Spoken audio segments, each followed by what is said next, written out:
I should have read the fine print. But when you're 3 months behind on rent and your landlord starts leaving eviction notices that smell like cheap cologne and threats, you don't ask questions. You just sign. The office was too clean. Marble floors, leather chairs, and a receptionist who looked at me like I was already a ghost. Then he walked in. Vincent Moretti. 6'3" of tailored suits and calculated silence. He didn't shake my hand. He studied it, like he was reading my desperation in the lines of my palm. You start tonight. I swore I saw something flicker behind those dark eyes. Pity, maybe, or possession. I signed the contract with a pen that cost more than my car. I didn't know I was signing my name in his world, a world where debts aren't paid in dollars. They're paid in loyalty, silence, and blood. The thing about desperation is that it makes you blind. Not stupid, blind. There's a difference. When I walked into Moretti Industries that first morning, I knew something was off. The building sat in downtown Chicago like a glass fortress, reflecting everything but revealing nothing. Security cameras tracked my every step. The elevator required 3 separate key cards, and when the doors opened on the 42nd floor, I stepped into a world that didn't match the job description. Administrative assistant. That's what the ad said. $40 an hour? Health insurance? Discretion required? I should have questioned that last part. Claire met me in the hallway, Vincent's assistant, though I'd learn later she was so much more than that. Mid-40s, sharp suit, sharper eyes.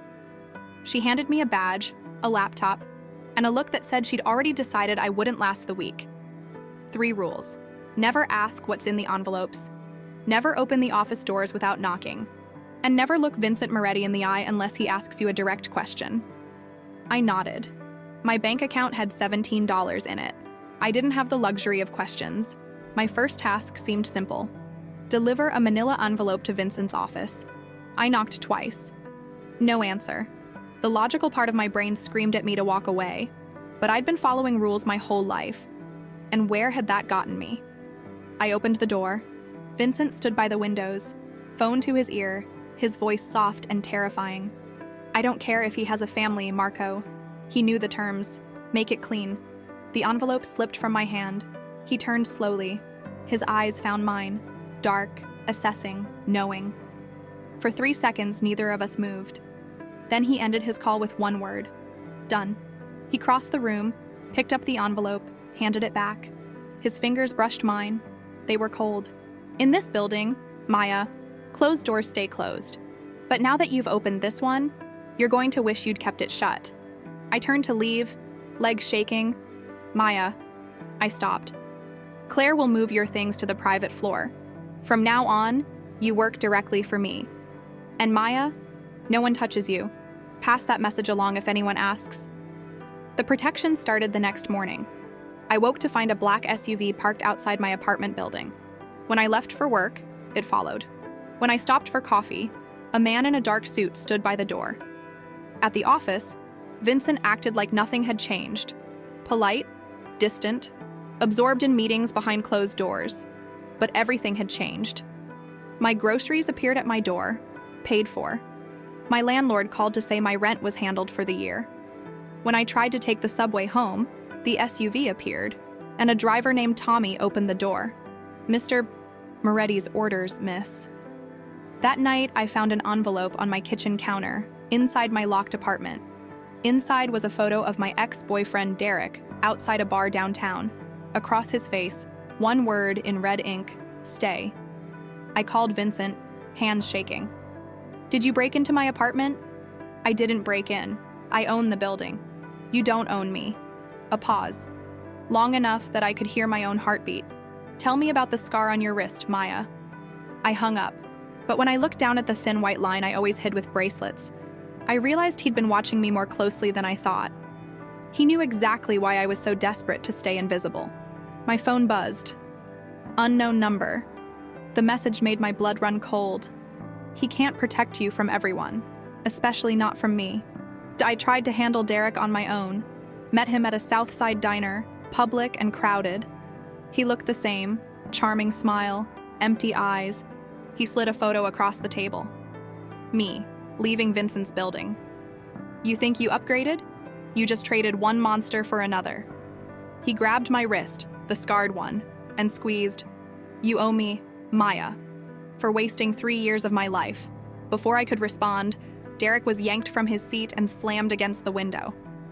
Vincent's hand was around Derek's throat, his expression unnervingly calm. "She doesn't owe you anything, but now you owe me." 2 men in suits appeared, silent and efficient. They dragged Derek through the back exit. Vincent sat across from me, straightening his tie. "You should have told me he contacted you. I don't need you to fight my battles. That's where you're wrong. You're not just working for me anymore. You're under my protection, which means anyone who touches you answers to me." He slid a phone across the table. New, untraceable. "From now on, you use this. You call me. You trust me." "I don't trust anyone." "Then learn. Because there's someone else watching you, Maya. Someone who makes your ex look like a saint." I looked at the new phone. 1 message waiting. A photo of us in the diner, taken from across the street. The caption, "She's the key. Use her." Vincent took me to a safe house, a penthouse overlooking Lake Michigan. "You stay here until this is handled. So I'm your prisoner now? You're alive. That's the difference." But he didn't leave. He poured 2 glasses of whiskey and sat across from me. 3 rules. 1. You don't leave without Tommy. 2. You don't contact anyone from your old life. 3. You tell me the truth. And what do you give me? 1 rule. You ask me anything, once, and I'll answer honestly. I didn't hesitate. "Why me? Why do you care?" Vincent was quiet, swirling his drink. Then his voice came, low and careful. "I had a sister, Sophia, 19 when my father's enemies took her. They sent her back piece by piece. She had a scar on her wrist too. From the first time our father hit her, I didn't protect her then. I won't make that mistake again." My breath caught. "I'm not your sister. No, you're not. But you're here now. And that means you're mine to protect." That night, for the first time in 3 years, I fell asleep without my bracelet on. Without hiding. I woke to Vincent standing at the window, phone in hand, his expression stone. "They found the safe house. And they're not coming for me. They're coming for you." Vincent moved me to a different location within the hour. Not another penthouse. This time, a converted warehouse in the West Loop. All exposed brick and industrial steel. Windows covered with something that looked like glass but felt heavier, thicker. Bulletproof, I realized. Everything in Vincent's world had 2 purposes: what it appeared to be and what it actually was. Tommy drove. Vincent sat beside me in the back seat, silent, his jaw tight. He kept checking his phone, texting in rapid bursts, his thumbs moving across the screen with the same precision he applied to everything else. I watched the city blur past, my city, the one I'd lived in for 6 years, now suddenly unfamiliar. Every car could be a threat. Every shadow could be hiding someone who wanted to use me as leverage. "How did they find the safe house?" I finally asked. Vincent didn't look up from his phone. "Because I got careless. Because I thought putting you somewhere expensive would be enough." "You thought wrong." "I know." 2 words, but I heard everything beneath them. The self-recrimination, the anger, the fear he'd never admit out loud. I'd known him for less than a week, and already I could read his silences better than most people's speeches. The warehouse was guarded. 4 men outside, 2 in the lobby, 3 more on the floor where Vincent led me. They all nodded to him, didn't look at me, like I was a package, like I was cargo. The loft itself was sparse: leather couch, glass coffee table, a kitchen that looked like it had never been used. But there were cameras everywhere. I counted 6 just in the main room. "I'll have clothes sent over," Vincent said, shrugging off his jacket. His shirt was wrinkled, I noticed. The first imperfect thing I'd seen him wear. "I don't need a new wardrobe. I need to understand what's happening. What's happening is that Dante Russo thinks you're important to me." "Am I?" He looked at me then, really looked, and I saw something flicker across his face. Surprise, maybe, or recognition. "You're someone I'm protecting. That makes you important." That's not an answer. It's the only one I have right now. He disappeared into what I assumed was a bedroom, leaving me alone with the cameras and the guards I could hear moving in the hallway. I walked to the windows.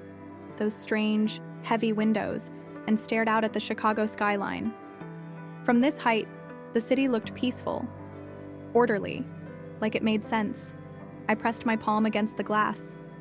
It was cold. My phone, the new one Vincent had given me, buzzed in my pocket. I pulled it out, expecting another threatening message from Derek or this Dante person I'd never met.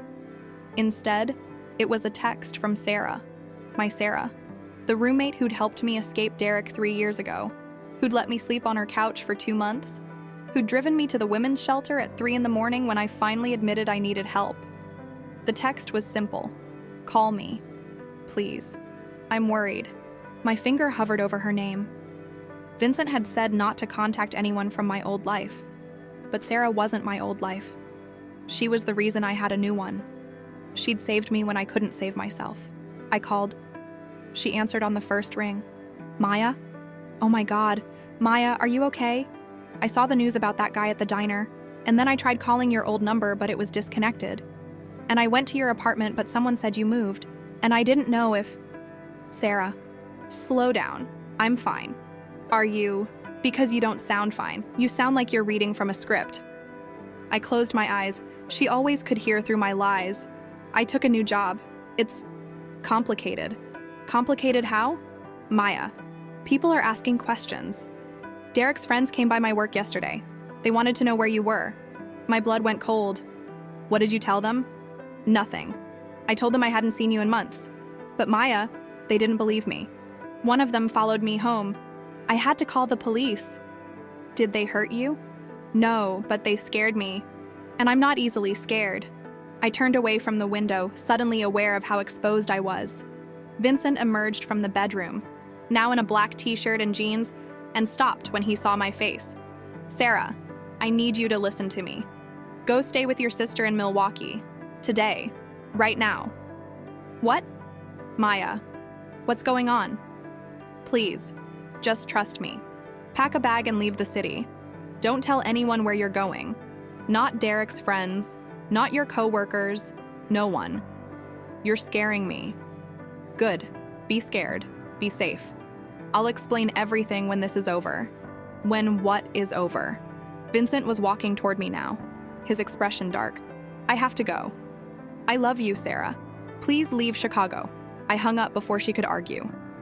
Vincent held out his hand. Give me the phone. No. Maya. She's my friend. She's in danger because of me. She's in danger because you called her. I told you not to contact anyone. She called me first. And you should have ignored it. His voice was rising, which somehow made it more frightening. Vincent didn't yell. He got quiet when he was angry, cold and controlled. But now there was heat in his words. Urgency. Do you know what Dante does to people he wants to hurt? He doesn't go after them directly. He goes after everyone they love. He makes them watch. He makes them choose. Then protect her. You said you'd protect me. I said I'd protect you. I can't protect everyone in your life. The words hit like a slap. I stared at him. This man who'd inserted himself into my existence, who'd bought my building and hired guards and moved me from place to place like I was a chess piece. This man who'd compared me to his dead sister and promised I was safe. Then what good are you? The silence that followed was sharp enough to draw blood. Vincent's jaw worked. His hands curled into fists, then slowly relaxed. When he spoke again, his voice was back to that dangerous calm. Give me her address. Why? Because I'm going to send someone to make sure she gets to Milwaukee safely. And then I'm going to put a detail on her until this is finished. You'd do that? I don't want to. But you're right. She's in danger because you're here. That makes her my responsibility too. Something in my chest loosened. Not trust, not yet, but something adjacent to it. The recognition that Vincent Moretti, for all his coldness and control, understood the weight of obligation, of debt. I gave him Sarah's address. He made 3 phone calls, rapid-fire instructions in Italian and English, names I didn't recognize and orders I didn't fully understand. When he finished, he poured himself 2 fingers of whiskey from a bottle on the kitchen counter. She'll be safe, he said, not looking at me. 2 of my best men will shadow her to Milwaukee. They'll stay there as long as necessary. Thank you. Don't thank me. This is damage control. He downed the whiskey in one swallow. then poured another glass and held it out to me. I took it. Our fingers didn't touch this time. Tell me about Dante Russo. Vincent leaned against the counter, the glass cradled in his hand. What do you want to know? Why does he hate you? Because I took something from him. What? The South Side. 5 years ago, we had an agreement. He controlled everything south of Roosevelt Road. I controlled the north. Then he got greedy, started moving product through my territory, bribing my cops, turning my people. So you went to war? No, I removed him. Systematically, quietly. By the time he realized what was happening, he'd lost 70% of his operation. And now he wants revenge. Now he wants to humiliate me. Killing me would be too easy. He wants me to suffer first. I sipped the whiskey. It burned all the way down. And I'm how he makes you suffer. You're how he sends a message. That I'm weak. That I can't protect what's mine. I'm not yours. Vincent's eyes met mine over the rim of his glass. Tell that to Dante. The days that followed blurred together. Vincent worked from the warehouse, turning the dining table into a command center. Laptops, phones, stacks of files I wasn't allowed to read. Men came and went at all hours. Tommy brought food. Claire stopped by once, gave me a long look that might have been pity or appraisal, then left without saying a word. I felt like a ghost in my own life, present but not participating, protected but not free. On the third night, I woke up screaming. The nightmare was always the same. Derek's apartment, the smell of beer and violence, his hand around my throat. But this time, when I fought back, when I grabbed the lamp and swung, it wasn't Derek's face I saw. It was Vincent's. I sat up in bed, sweat-soaked and shaking. The bedroom door opened immediately. Vincent stood there in boxer briefs and nothing else, a gun in his right hand. What happened? Nothing. Bad dream. He lowered the gun but didn't leave. You were screaming. I know. I'm sorry. Don't apologize.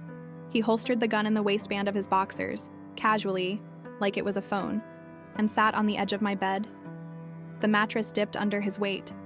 In the darkness, I could just make out the lines of his face, the shadow of stubble on his jaw. Do you have them often? The nightmares? Not as much anymore. But being here, being watched all the time, it reminds me of him, of feeling trapped. I'm not him. I know, but the feeling is the same. Vincent was quiet for a long moment. Then, my sister used to have nightmares. After our father died, after she thought she was finally safe. She'd wake up screaming, convinced he was still alive, still coming for her. What did you do? I stayed with her. Sat in her room until she fell back asleep. Every night for 2 years. I pulled my knees to my chest, wrapped my arms around them. What happened to her, Vincent? You said your father's enemies took her, but you never said how. She was bait, just like you. They knew I'd come for her, knew I'd do anything to get her back. Did you? I tried. I stormed their warehouse with 15 men. We killed everyone inside, but we were too late. They'd already... His voice cracked, just slightly. Just enough. She was 19 years old. She wanted to be a teacher. She had a boyfriend who worked at a bookstore and made her laugh. She had a whole life ahead of her. And they took it. I took it by being who I am, by making enemies, by thinking I could keep her separate from my world. I reached out then, without thinking, and touched his hand. His skin was warm, solid, real. It wasn't your fault, wasn't it? No. The people who hurt her, they made that choice. Not you. He looked down at my hand on his, and for a moment I thought he'd pull away. Instead, he turned his palm up and laced his fingers through mine. I won't let that happen to you. You can't promise that. Watch me. We sat there in the darkness, hands intertwined, neither of us speaking. Outside, Chicago hummed with late-night traffic and distant sirens. Inside, for just a moment, everything was still. Then my phone, the untraceable one, lit up on the nightstand. Vincent grabbed it before I could. His expression went from soft to stone in half a second. What is it? He turned the screen toward me. It was a video. 10 seconds long. Sarah, walking out of her apartment building in Milwaukee, carrying a grocery bag. The timestamp was from 3 hours ago. Beneath the video, a message. She's pretty. Would be a shame if something happened to her. You have 48 hours to meet me alone. or I start sending her back in pieces. Vincent was already on his feet, already dialing. Marco, Sarah Chen, find her. Now. Milwaukee address is in the file. I want eyes on her in the next 10 minutes. He paced while he listened to whoever was on the other end, his free hand clenched so tight his knuckles were white. I don't care if you have to wake up the entire Milwaukee PD. Find her. He hung up, looked at me, and I saw something in his face I'd never seen before. Fear. Get dressed, he said. We're leaving. Where are we going? To end this. Vincent, you were right, Maya. What good am I if I can't protect the people you love? So I'm going to find Dante Russo, and I'm going to make him wish he'd never heard your name. That's not what I want. Then what do you want? I stood up, still in my tank top and sleep shorts, still shaking from the nightmare and the new threat. I want to fight back. Vincent stared at me. Then, slowly, he smiled. It wasn't a kind smile. It was the smile of a man who just found a weapon he didn't know he had. Then let's fight. The thing about darkness is that it reveals more than light ever could. In the shadows, people stop pretending. They show you who they really are, or who they've had to become to survive. Vincent drove, not Tommy this time, just him. Hands tight on the wheel of a black Audi that wasn't his usual car. Something anonymous and untraceable. I sat in the passenger seat watching Chicago's skyline shrink in the rearview mirror as we headed south, toward neighborhoods I'd never entered even in daylight. He'd made me change into dark clothes, jeans, a black sweater, boots that could run if needed. His own outfit matched. All function, no flash. This wasn't Vincent Moretti, the businessman. This was someone else entirely. Someone who knew how to move through the world like smoke. Where exactly are we going? I asked. Dante owns a club in Pilsen. Underground poker room in the back. He'll be there tonight. He's always there on Fridays. Counting money, taking bets, pretending he's still relevant. And we're just going to walk in? No, I'm going to walk in. You're staying in the car with Marco. I turned to look at him, his profile sharp in the glow of passing streetlights. That's not fighting back. That's you fighting while I wait. That's you staying alive. Vincent. This isn't negotiable, Maya. Dante wants you. If I bring you to him, I'm doing exactly what he expects. I need the element of surprise, and I can't have that if I'm worried about keeping you safe. His logic was sound. I hated it, but it was sound. Then why bring me at all? He was quiet for 3 blocks. Then, because you asked to fight. And after tonight, you'll understand what that actually means. What I actually am. There was something in his voice, not quite shame, not quite warning, something rawer, like he was giving me one last chance to see him clearly before I got too close to turn away. We pulled up to a warehouse district, all crumbling brick and broken windows, streetlights that flickered like dying heartbeats. A black SUV was already there. Marco stepped out, tall, broad, with the kind of face that had seen too much and stopped reacting. He nodded to Vincent, glanced at me with something that might have been sympathy. She stays with you, Vincent said. Anything happens, you get her out first. Understood. I mean it, Marco. Before me, before anyone. Marco looked surprised for half a second, then nodded again. Vincent turned to me, and in the dim light I could see the tension in his jaw, the way his hands flexed and released like he was preparing for violence. Don't get out of the car. Don't call anyone. Don't do anything except wait for me to come back. And if you don't come back, then Marco takes you to O'Hare and puts you on the first plane to anywhere. Claire has an envelope with cash and a new ID. You disappear. You forget you ever knew me. My throat tightened. I don't want to disappear. Something flickered in his eyes. Surprise, maybe, or hope, or something too complicated to name. Let's make sure you don't have to. He walked away before I could respond, disappearing into an alley between buildings. I watched until I couldn't see him anymore, until he was just another shadow among shadows. Marco got into the driver's seat but didn't start the engine. He pulled out his phone, fingers moving across the screen, monitoring something. Camera feeds, I realized, watching the small squares of video footage. Vincent moving through the warehouse. Other men taking positions. The precision of it was almost beautiful. A dance choreographed in violence. How long have you worked for him? I asked. Marco didn't look up from his phone. 8 years. Do you trust him? With my life? Why? He finally glanced at me, his expression unreadable. Because he trusts me with his.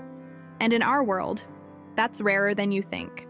We sat in silence after that, watching the screens. Vincent reached a door, knocked some kind of pattern, waited. It opened. He stepped through. The feed went black. What happened? No cameras inside. Too risky. We wait. Waiting might be the cruelest form of torture. Every minute stretched into 10. I counted my heartbeats, counted breaths, counted the cracks in the windshield. Anything to stop my mind from imagining what was happening in that building. Gunshots, blood, Vincent's body on a concrete floor.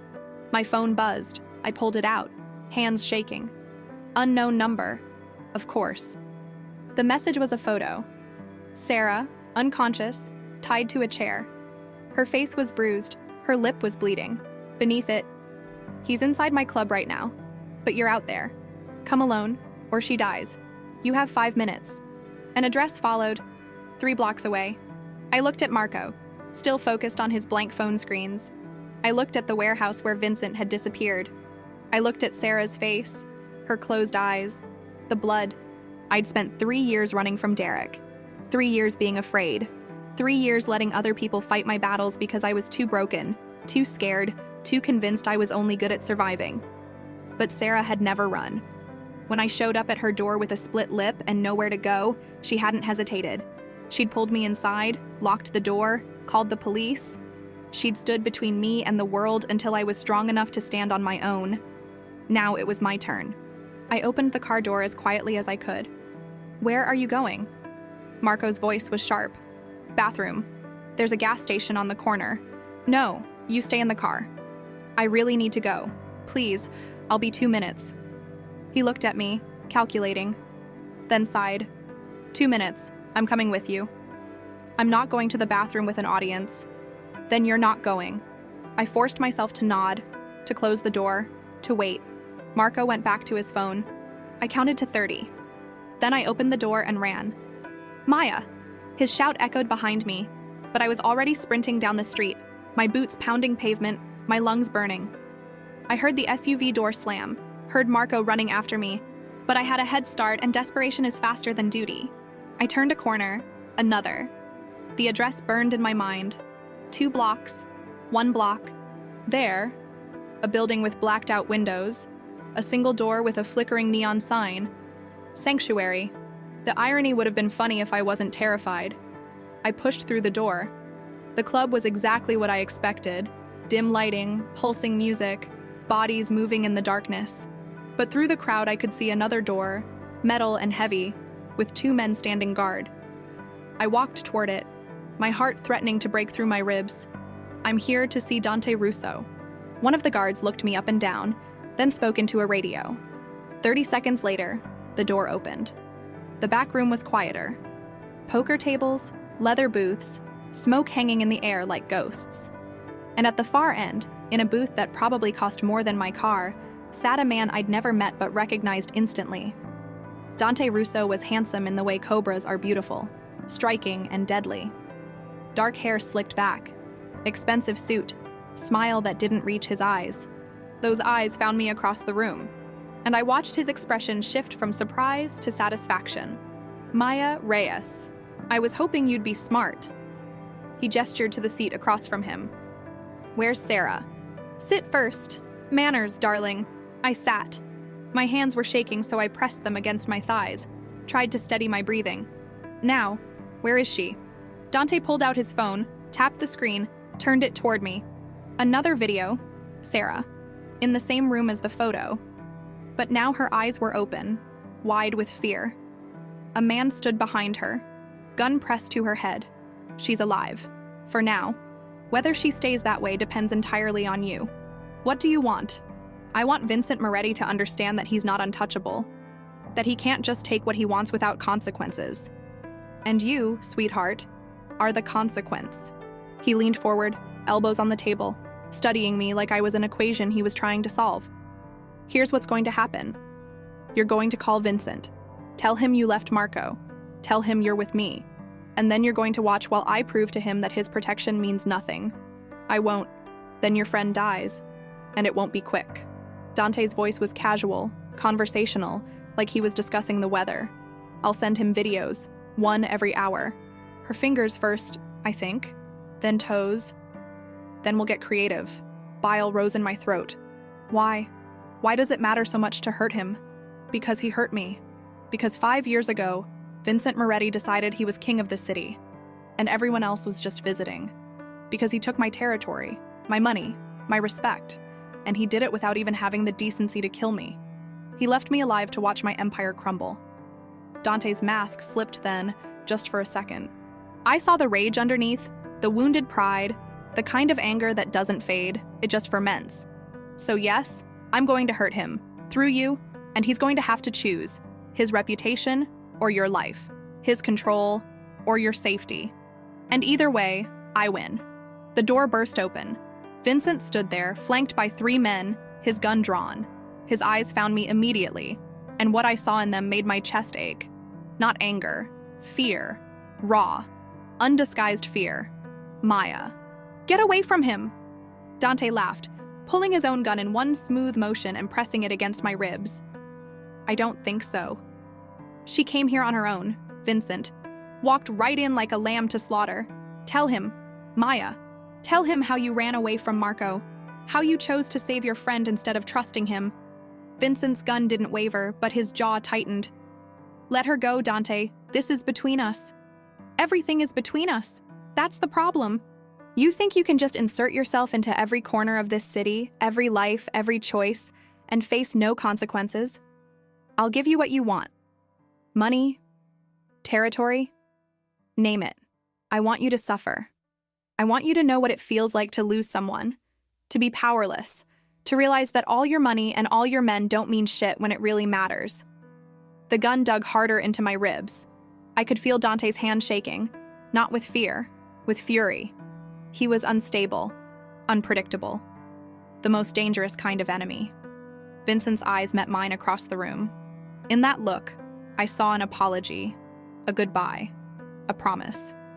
I'm sorry, he said softly. To me, not Dante. Then everything happened at once. Vincent's men moved, gunfire exploded.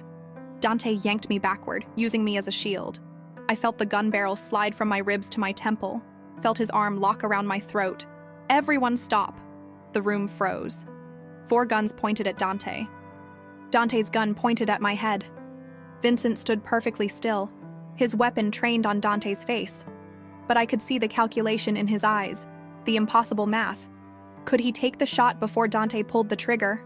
You won't kill her, Vincent said. His voice was steady, certain. She's your only leverage. She dies. You have nothing. I have your pain. That's enough. Time slowed.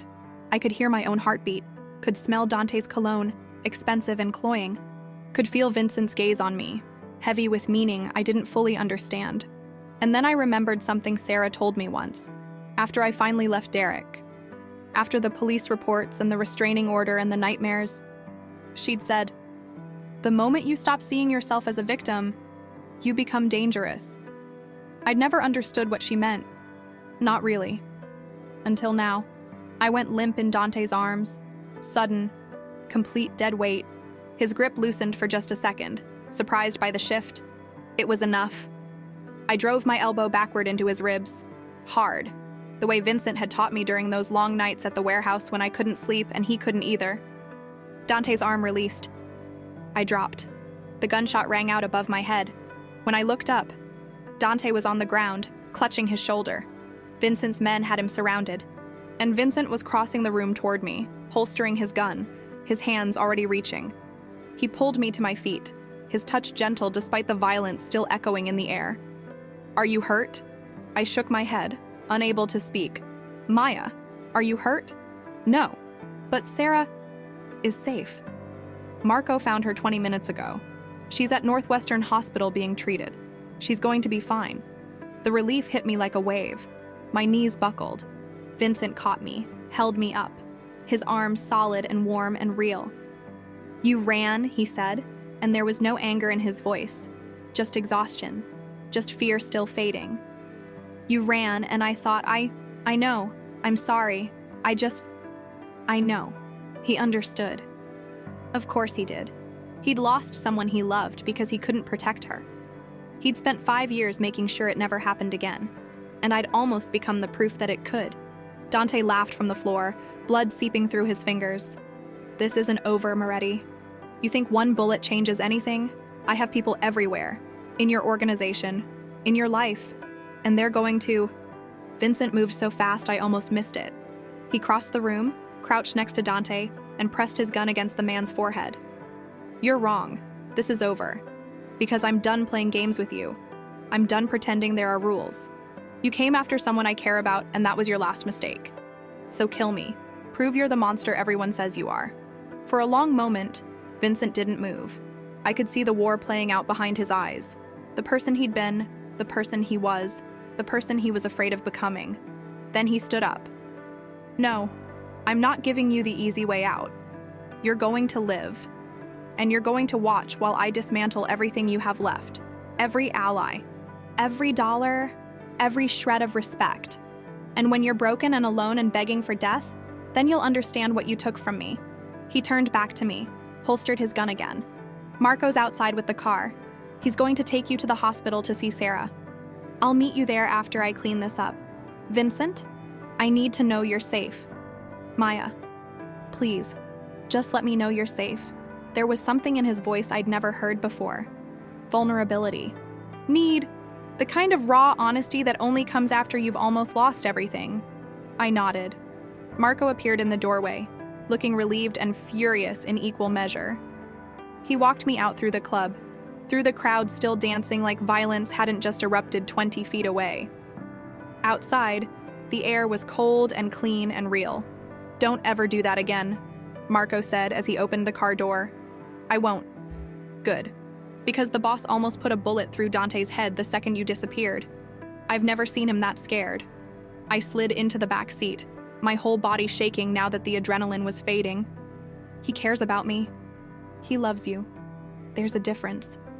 The words hung in the air between us. Marco started the engine. And as we pulled away from that warehouse district, away from the violence and the fear and the impossible choices, I looked back one last time. Vincent stood in the doorway, watching the car leave.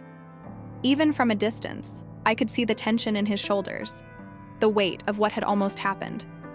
He'd told Dante that I was someone he cared about, but Marco said love, and somewhere between running toward danger and being pulled back from it, I realized that maybe I was starting to understand the difference too. My phone buzzed. A text from Vincent. Thank you for trusting me enough to fight back, even if you scared the hell out of me. V, I typed back. Thank you for teaching me how. 3 dots appeared, disappeared, appeared again. Then, get some rest. Tomorrow we finish this. Together, together. The word felt like a promise, like a threat, like everything I'd been running from and everything I'd been searching for, all wrapped up in one impossible man who'd walked into my life and refused to let me stay invisible. I closed my eyes and leaned back against the seat. Somewhere in the city, Sarah was safe. Somewhere behind us, Vincent was handling the aftermath of my impulsive choice. And somewhere ahead, there was a future I couldn't quite see yet, but was finally brave enough to reach for. The darkness wasn't so frightening anymore. Not when I knew how to fight back. The hospital smelled like antiseptic and fear. I'd spent enough time in emergency rooms during my years with Derek to know that smell intimately, how it clings to your clothes, your hair, your memory. But this time was different. This time I wasn't the one being treated. This time I wasn't the one lying. Sarah was in a private room on the 4th floor. Marco walked me through the corridors, his presence a wall between me and the curious stares of nurses and security guards, who probably wondered why a woman in blood-spattered clothes needed an armed escort. The blood wasn't mine. Wasn't Sarah's either.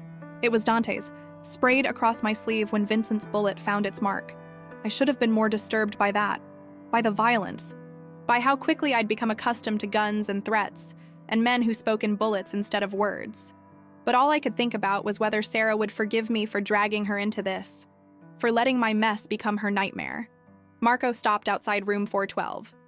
She's sedated but conscious. The doctors said no permanent damage. Bruised ribs, split lip, mild concussion. She was lucky. Lucky. The word tasted bitter. Can I see her alone? Marco hesitated, then nodded. I'll be right outside. You need anything? You call. I pushed through the door. Sarah lay in the hospital bed, smaller than I'd ever seen her.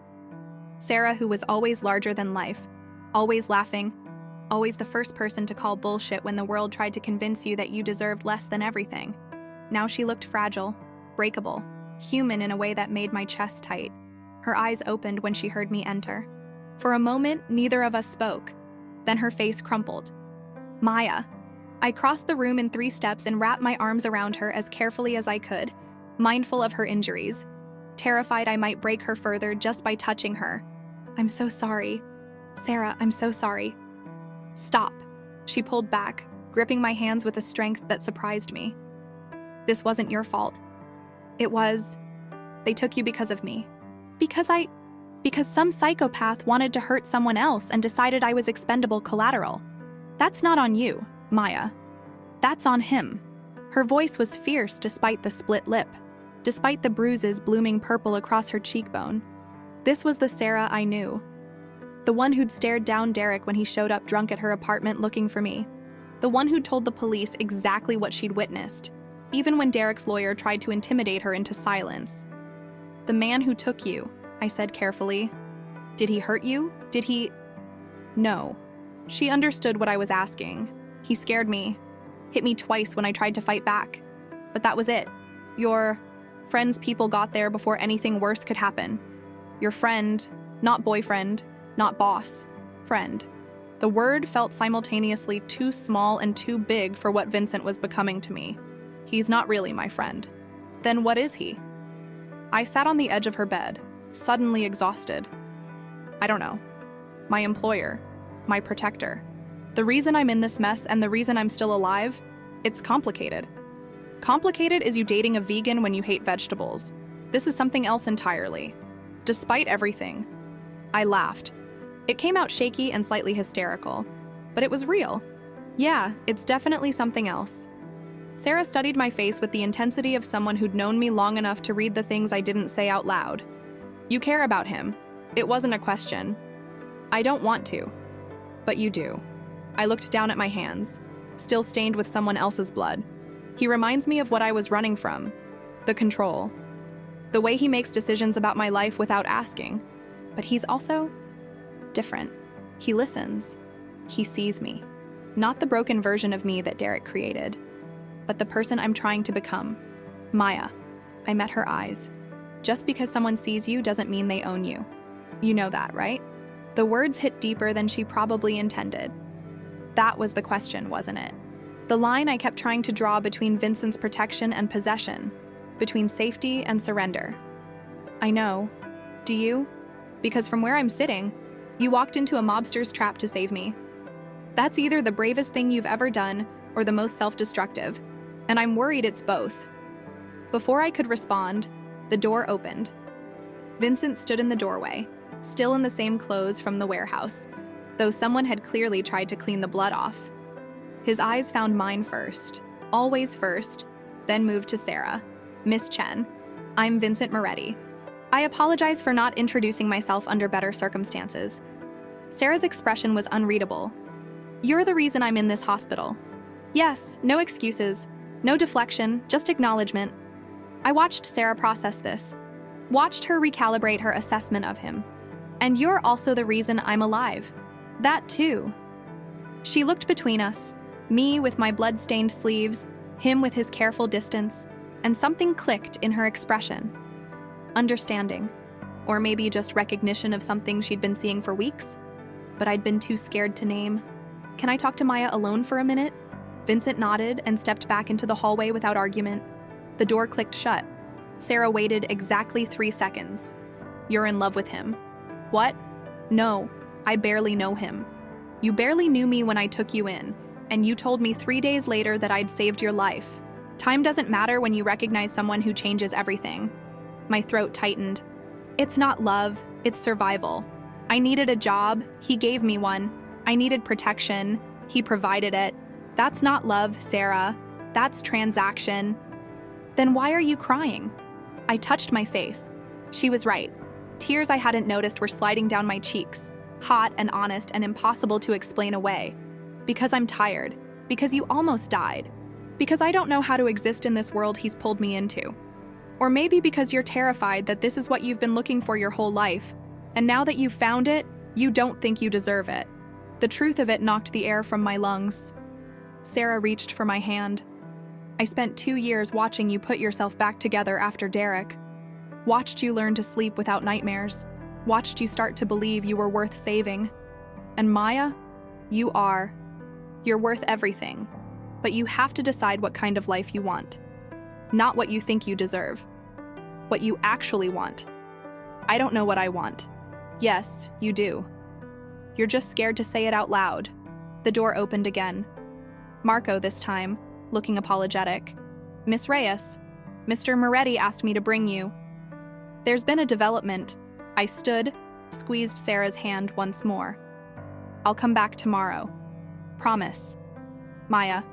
Her voice stopped me at the door. Be careful. But also, be brave. You're allowed to want something just because it makes you feel alive. I found Vincent in a consultation room down the hall, phone pressed to his ear, speaking rapid Italian. When he saw me, he ended the call immediately. Is Sarah okay? She will be, physically, anyway. I answered softly. Emotionally, I think we're both going to need time. Time I can give you. Space, safety, whatever you need. What I need is to understand what happens next. Dante is alive.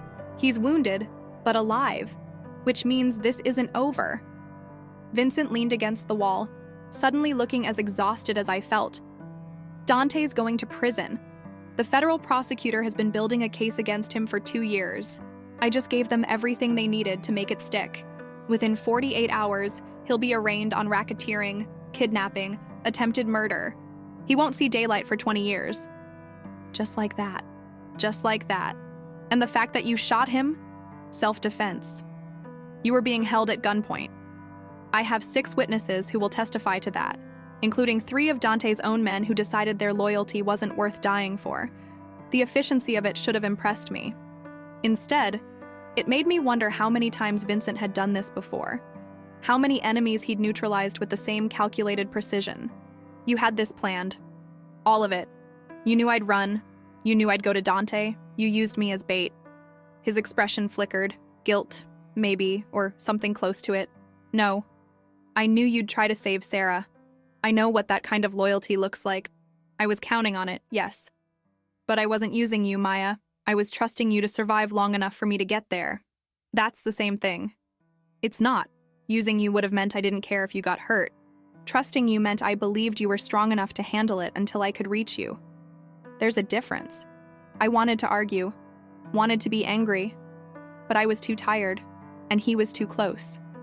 And some part of me understood that in his world, trust was a more valuable currency than safety. I need air, I said. I need to think. I'll take you back to the warehouse. No. I mean, I need to be alone. Really alone.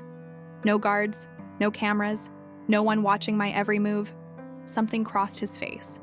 Fear, control, the instinct to protect overriding everything else. Maya, please, just for a few hours. Let me breathe without feeling like I'm suffocating. The silence stretched between us. Then Vincent pulled out his phone and typed something. 30 seconds later, my new phone buzzed. That's the address to a safe house in Lincoln Park. It's empty, no security detail, no cameras, just a quiet place where you can think. He pulled a key from his pocket and held it out. But I need you to promise me something. What? That you'll come back, that you'll let me explain, that you won't disappear without giving me a chance to...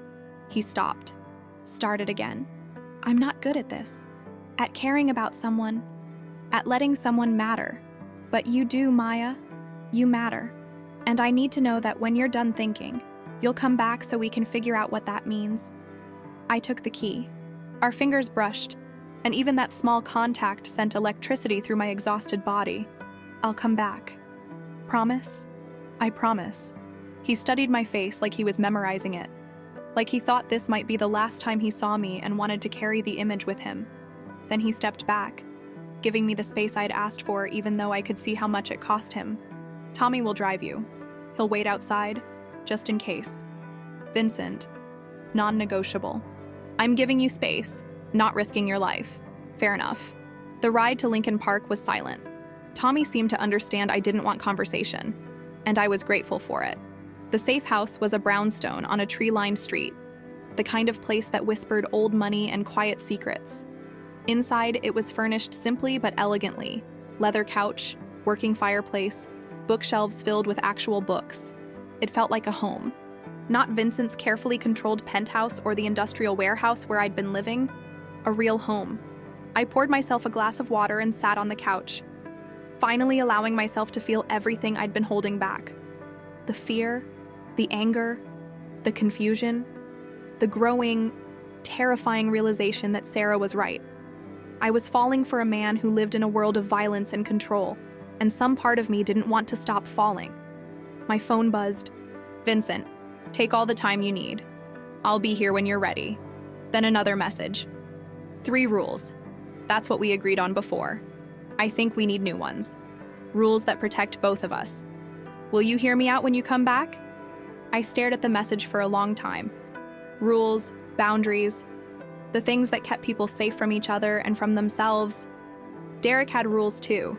Don't talk back, don't leave without permission, don't question him. Rules that felt like chains. But maybe Vincent's rules would be different. Maybe they could be the framework that let us both be honest about what this was becoming. I typed back, yes, I'll listen. 3 dots appeared immediately. And Maya, I know you're scared. I know this feels like everything you ran from. But I need you to know, I'm not him. I will never be him. You have a choice here. Always. Even if that choice is to walk away. The words blurred as fresh tears filled my eyes. Because that was the difference, wasn't it? Derek had never given me a choice. Vincent was giving me nothing but. I spent 3 hours in that safe house, thinking, processing, accepting. By the time I called Tommy to take me back to the warehouse, I knew what I was going to say, knew what I wanted, knew, finally, that wanting something didn't make me weak. It made me human. Vincent was waiting when I arrived. Not in his office or behind his laptop, just standing in the main room, hands in his pockets, watching the door like he'd been there the entire time. We looked at each other across the space. You came back, he said quietly. I promised I would. People break promises. I don't. Something in his shoulders relaxed. He gestured to the dining table where 2 glasses of whiskey were already poured. Will you sit with me? I crossed the room and sat. He took the seat across from me, not beside me, giving me distance even now. You said you wanted new rules, I began. 3 rules for you. 1 for me, like before. Tell me yours first. He took a breath, and I realized he was nervous. Vincent Moretti, who faced down armed men without flinching, was nervous to tell me what he wanted. Rule 1. You don't put yourself in danger to save other people. Not because I don't trust your judgment, but because I can't protect you if you won't protect yourself. I nodded slowly. Fair. Rule 2. You tell me the truth. Even when it's hard. Even when you think I won't like it. Even when it means we fight. I need to know what you're thinking, what you're feeling. I can't read your mind, Maya. And Rule 3. He held my gaze, and what I saw there made my breath catch. You decide what this is, what we are. I won't push. I won't assume. But I need you to tell me, clearly, honestly, what you want from me. Because I know what I want, and I'm terrified it's not the same thing. The vulnerability in his voice undid something in me. This man who commanded an empire, who made people disappear with a phone call, who held the city in his palm, he was sitting across from me, afraid of my answer. What do you want? I asked, barely a whisper. You. Not just your safety or your survival. You. Your thoughts. Your fears. Your laughter. The way you look at me when you think I'm not paying attention. The way you fought back tonight even though you were terrified. I want all of it. Maya, I want you to stay. Not because you need protection, but because you want to be here. The silence that followed was deafening. And if I'm not ready for that, if I need time to figure out what I want, then I wait. For as long as it takes. But I need to know I'm waiting for something possible, not something that will never happen. I need to know if there's a chance you could want this too. My heart hammered against my ribs. This was the moment. The choice Sarah had been talking about. The life I wanted versus the life I thought I deserved. I'm scared, I said finally. I'm scared that wanting you means I haven't learned anything. That I'm just trading one form of control for another. That's 6 months from now. I'll wake up and realize I've made the same mistake all over again. Those are fair fears. But I'm also scared that if I walk away, I'll spend the rest of my life wondering what this could have been. Who I could have become if I'd been brave enough to stay. Vincent waited, letting me find my words. So yes, there's a chance. There's more than a chance. But I need time. I need to know that you mean it when you say I have a choice. That if I wake up tomorrow and realize this is too much, you'll let me go. I'll let you go, he said without hesitation. It'll destroy me, but I'll let you go. That's my rule, Maya, my one rule. You ask me to walk away, and I will. No questions, no manipulation, no using my resources to keep you close. You're free, always. I picked up the whiskey glass, my hand steadier than I expected. Then I'll stay, for now. And we'll figure out what this is, together. Together. He raised his glass. I touched mine to his, and the soft clink echoed through the warehouse like a promise. To new rules, I said. To choosing each other, he answered. We drank. The whiskey burned, but beneath it was something sweeter. Hope, maybe, or just the first honest moment we'd shared since this all began. Vincent's phone buzzed. He glanced at it, and his expression shifted. What is it? He looked up at me, and I saw something in his eyes I'd never seen before. Not fear, not control, something rawer. Detective Harris, the one who was working with Dante, he just posted bail. And according to my sources, the first thing he did was pull your file from the police database. The glass slipped from my hand. Why would he do that? Vincent stood, already moving toward his laptop. Because he knows Dante's going to prison. Which means he needs a new way to hurt me. And Maya, you're not just evidence anymore, you're a loose end. And Detective Harris doesn't leave loose ends alive. There are moments in life when the past stops being memory and becomes present tense. When the things you've buried claw their way back to the surface, demanding to be seen, demanding to be reckoned with. Detective Marcus Harris was one of those things. I'd met him once before, 3 years ago, when I finally worked up the courage to file a police report against Derek. Harris had been the responding officer, mid-40s, tired eyes, the kind of cop who'd seen too much human ugliness to be surprised by any of it. He'd taken my statement in a gray interview room that smelled like stale coffee and broken promises. He'd been kind, I remembered, patient. He'd handed me tissues when I cried, told me I was brave for coming forward, said all the right things, and then, 2 weeks later, the case was dropped. Insufficient evidence. Derek's lawyer, expensive, sharp, the kind you hire when you have family money, had torn apart my credibility. The bruises had faded. The hospital photos were deemed inconclusive. My word against Derek's, and Derek had character witnesses. A good job. A clean record except for one drunk and disorderly charge in college. I had nothing but scars and nightmares. Harris had called to tell me personally. His voice had been gentle, apologetic. Sometimes the system fails people, Miss Reyes. I'm sorry it failed you. I'd believed him, thought he actually cared. Now, standing in Vincent's warehouse, watching him pull up Harris's file on his laptop, I understood how naive I'd been. He was on Dante's payroll even then, Vincent said, his voice tight with controlled fury. 3 years ago. When you filed that report, the words didn't make sense at first. My brain couldn't process them. What? Harris. He's been working for Dante since 2019, feeding him information, protecting his people, making cases disappear. Vincent turned the laptop toward me. Financial records, bank transfers, dates and amounts that painted a clear picture. Detective Marcus Harris had been receiving monthly payments from a shell corporation owned by Dante Russo for 6 years. The case against Derek, I said slowly, my voice sounding far away even to my own ears. Harris made it disappear. Most likely, Derek's family has connections to Dante's organization. His uncle runs a construction company that launders money for the Russo family. Harris probably got a call. Made the case go away as a favor. The room tilted. I gripped the edge of the table, trying to steady myself, trying to breathe through the realization that was crushing my chest. I thought it was my fault. I thought I hadn't been convincing enough, that I'd waited too long to report it, that the bruises had faded too much, that I wasn't Maya. Vincent's voice cut through the spiral. Look at me. I forced my eyes up to his. It was never your fault. You did everything right. You reported it. You showed up. You told the truth. The system didn't fail you. Harris betrayed you. There's a difference. He looked me in the eye and told me he was sorry. My voice broke. Vincent moved around the table, not touching me but close enough that I could feel his presence, solid and real. I know, and he'll answer for it. But right now, we need to focus on keeping you safe, because Harris knows his world is collapsing. Dante's in custody. The federal investigation is closing in, and he's smart enough to know that anyone who can connect him to Dante is a liability. I can't connect him to Dante. I don't know anything about their arrangement. You don't have to. You're symbolic, Maya. You're the person he betrayed 3 years ago, the case he made disappear.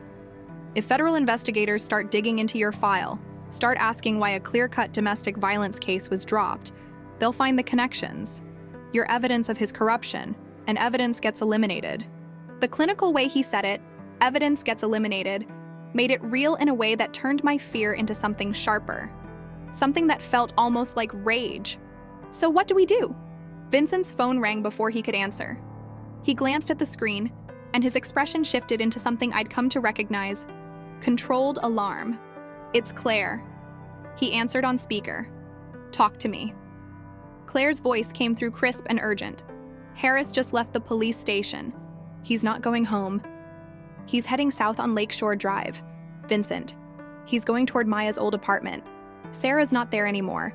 We moved her to a secure location. I know, but her roommate is Amy Chen, Sarah's younger sister. My heart stopped. Amy's in town? Sarah had mentioned it last week. Her sister was visiting from Seattle, staying in Sarah's apartment while Sarah recovered at the hospital. I'd forgotten. In the chaos of everything, I'd completely forgotten.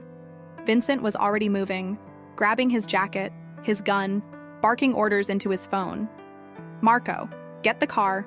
Claire, call Amy Chen. Tell her to leave the apartment immediately. Tell her it's a gas leak, a fire, anything. Just get her out. Already calling, Claire said. Vincent looked at me. Stay here. Tommy's outside. Don't open the door for anyone except me or Marco. No. He stopped. Maya. Amy is Sarah's sister. Sarah almost died because of me. I'm not letting her sister get hurt too. I'm coming with you. This isn't negotiable. Neither am I. We stared at each other across the warehouse. I watched him make calculations. How much time arguing would cost? How much faster he could move without worrying about me? Whether my stubbornness was worth fighting right now? You stay in the car. You don't get out for any reason. Are we clear? Crystal. I mean it, Maya. This isn't like Dante. Harris is a cop. He knows how to cover his tracks. He knows how to make things look like accidents. If something goes wrong, then you'll handle it, like you always do. Something flickered in his eyes. Not anger, something softer. Pride, maybe. Or recognition that I'd learned more from him than just how to throw an elbow. Let's go. The drive to Sarah's apartment took 12 minutes. 12 minutes of Vincent on the phone, his voice shifting between Italian and English, coordinating movements I didn't fully understand. Marco drove like the city was a video game, weaving through traffic with terrifying precision. I sat in the back seat next to Vincent, my hands clenched in my lap. He noticed, he always noticed, and placed his hand over mine. Didn't say anything, just held on. Claire got through, he said finally, still listening to whoever was on the other end of his phone. Amy's leaving the building now, but Harris is 2 minutes out. This is going to be close. Can your people intercept him? Not without making a scene. And if Harris realizes we're on to him, he'll disappear. Go underground. We'll never find him. So we let him get to the apartment. We let him think he's getting to the apartment. Then we take him. The calm way he said it, then we take him, should have scared me. Instead, it made me feel something I hadn't felt in years, protected. Not because someone was making choices for me, but because someone was fighting alongside me. There was a difference. I was finally learning to see it. We pulled up half a block from Sarah's building. Marco killed the engine. Vincent's phone buzzed. Amy's out. She's in a cab heading to the hospital. Harris just parked. Through the windshield, I could see him. Detective Marcus Harris, in civilian clothes now, walking toward the apartment building with the casual confidence of someone who'd done this before. Someone who knew how to hurt people and make it look natural. Vincent turned to me. Stay here. Marco's with you. If anything happens, I know the drill. He studied my face for a moment longer, like he was memorizing it. Then he leaned in and kissed my forehead. Quick. Gentle. The kind of gesture that said more than words could. I'll be right back. He and two of his men, I'd learned their names over the past week, Dominic and Frank, exited the car and moved toward the building with the fluid coordination of people who'd done this dance many times before. Marco and I watched from the car. I could see Vincent enter the building, could see him disappear into the lobby. My heart hammered against my ribs. Every second felt like an hour. He's good at this, Marco said quietly, like he could sense my fear. Best I've ever seen. He'll be fine. You don't know that. I've known Vincent for 8 years. Seen him in situations that should have killed him. He always comes out. Always. What if this is the time he doesn't? Marco looked at me then, really looked, and I saw understanding in his expression. You love him. It wasn't a question this time. It was a statement of fact. I don't know what I feel. Yes, you do. You just don't want to admit it because it makes this real.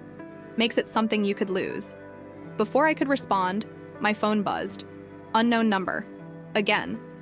I stared at the screen, my hands starting to shake. Don't answer it, Marco said.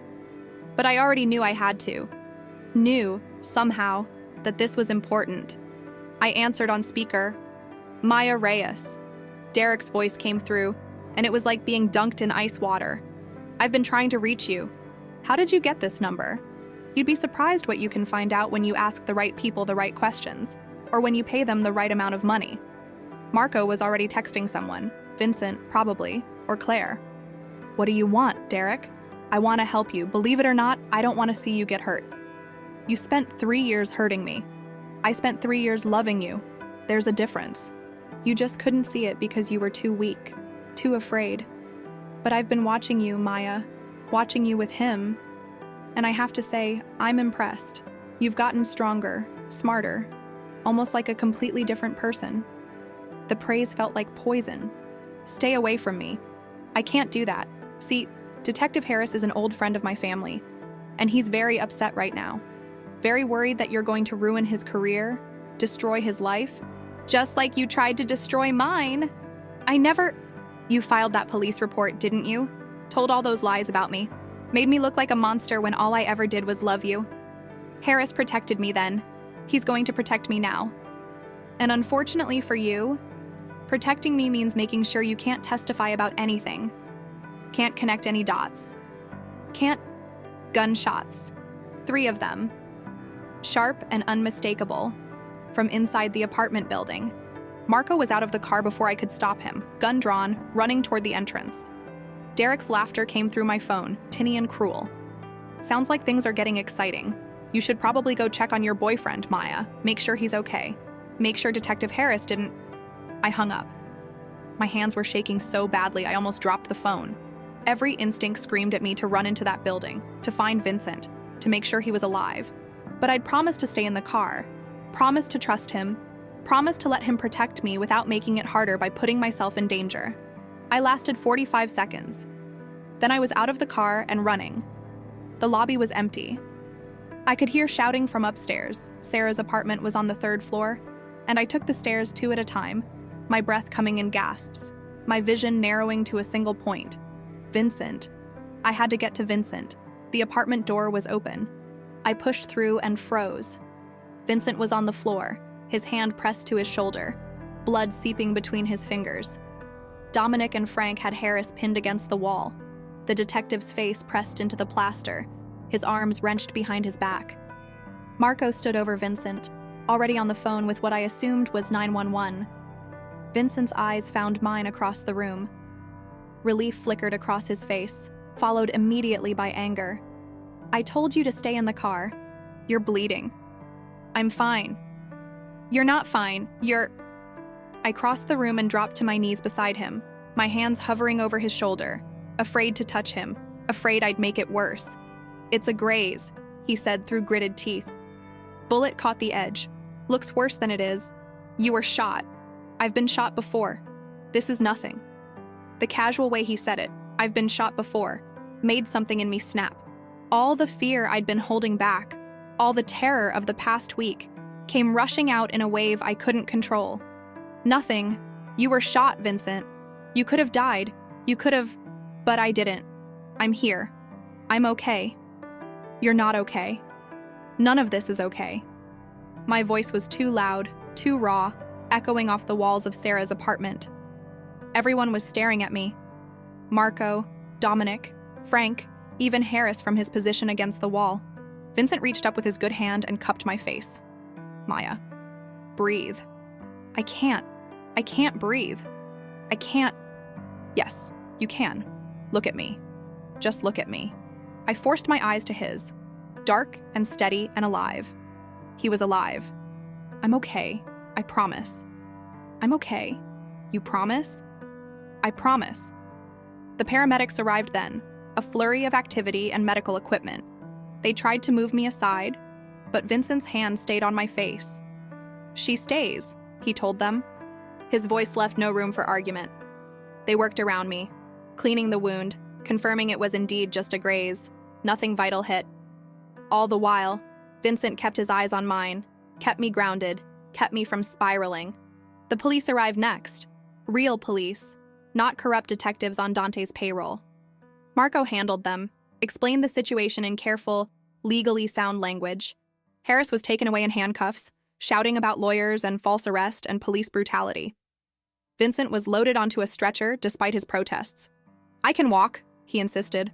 "Hospital policy," the paramedic said firmly. "You've been shot. You're going on a stretcher. This is ridiculous. This is procedure." I almost laughed. Vincent Moretti, who ran half of Chicago's underworld, being overruled by a 20-something paramedic with a clipboard. "Can I ride with him?" I asked. The paramedic looked between us, clearly assessing the nature of our relationship. "Family only." "She's family," Vincent said immediately. His voice was firm, brooking no argument. The paramedic nodded. I climbed into the ambulance and sat beside the stretcher.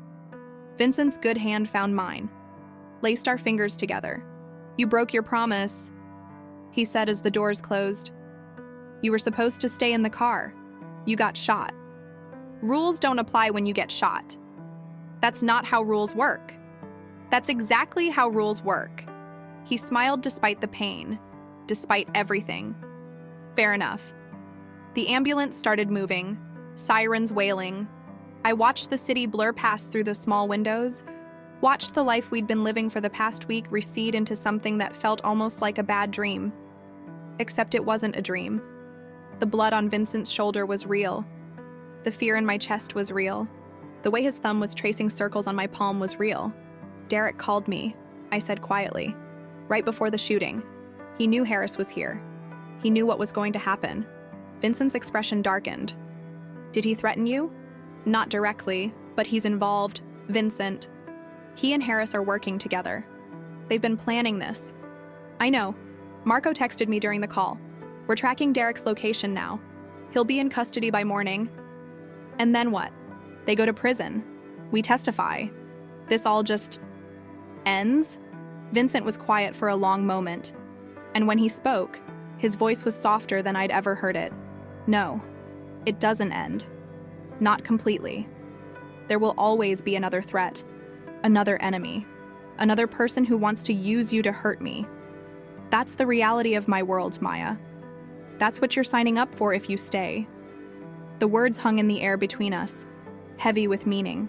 "But," he continued, his grip on my hand tightening, "if you do stay, I promise you this. I will never lie to you about the danger. I will never pretend this life is safe or simple or easy. And I will spend every day I have making sure you have the choice to leave if it becomes too much. What if I don't want to leave? Then I'll spend every day grateful for that, and terrified I'll do something to make you change your mind. The ambulance pulled up to the hospital. The doors opened. Paramedics swarmed. Vincent was wheeled away, still holding my hand until physical distance made it impossible. I stood in the emergency room entrance, watching him disappear through double doors marked authorized personnel only, and felt the weight of the choice settling over me like a blanket. Stay or go, safety or love, the life I'd planned or the life I was living. My phone buzzed, a text from Sarah. Amy told me what happened. Is Vincent okay? Are you okay? I typed back. He will be. We both will be. Another text, this one from Claire. Derek Emerson was picked up 20 minutes ago trying to board a flight to Mexico City. He's being held for questioning. Harris is cooperating, giving names, dates, everything. It's over.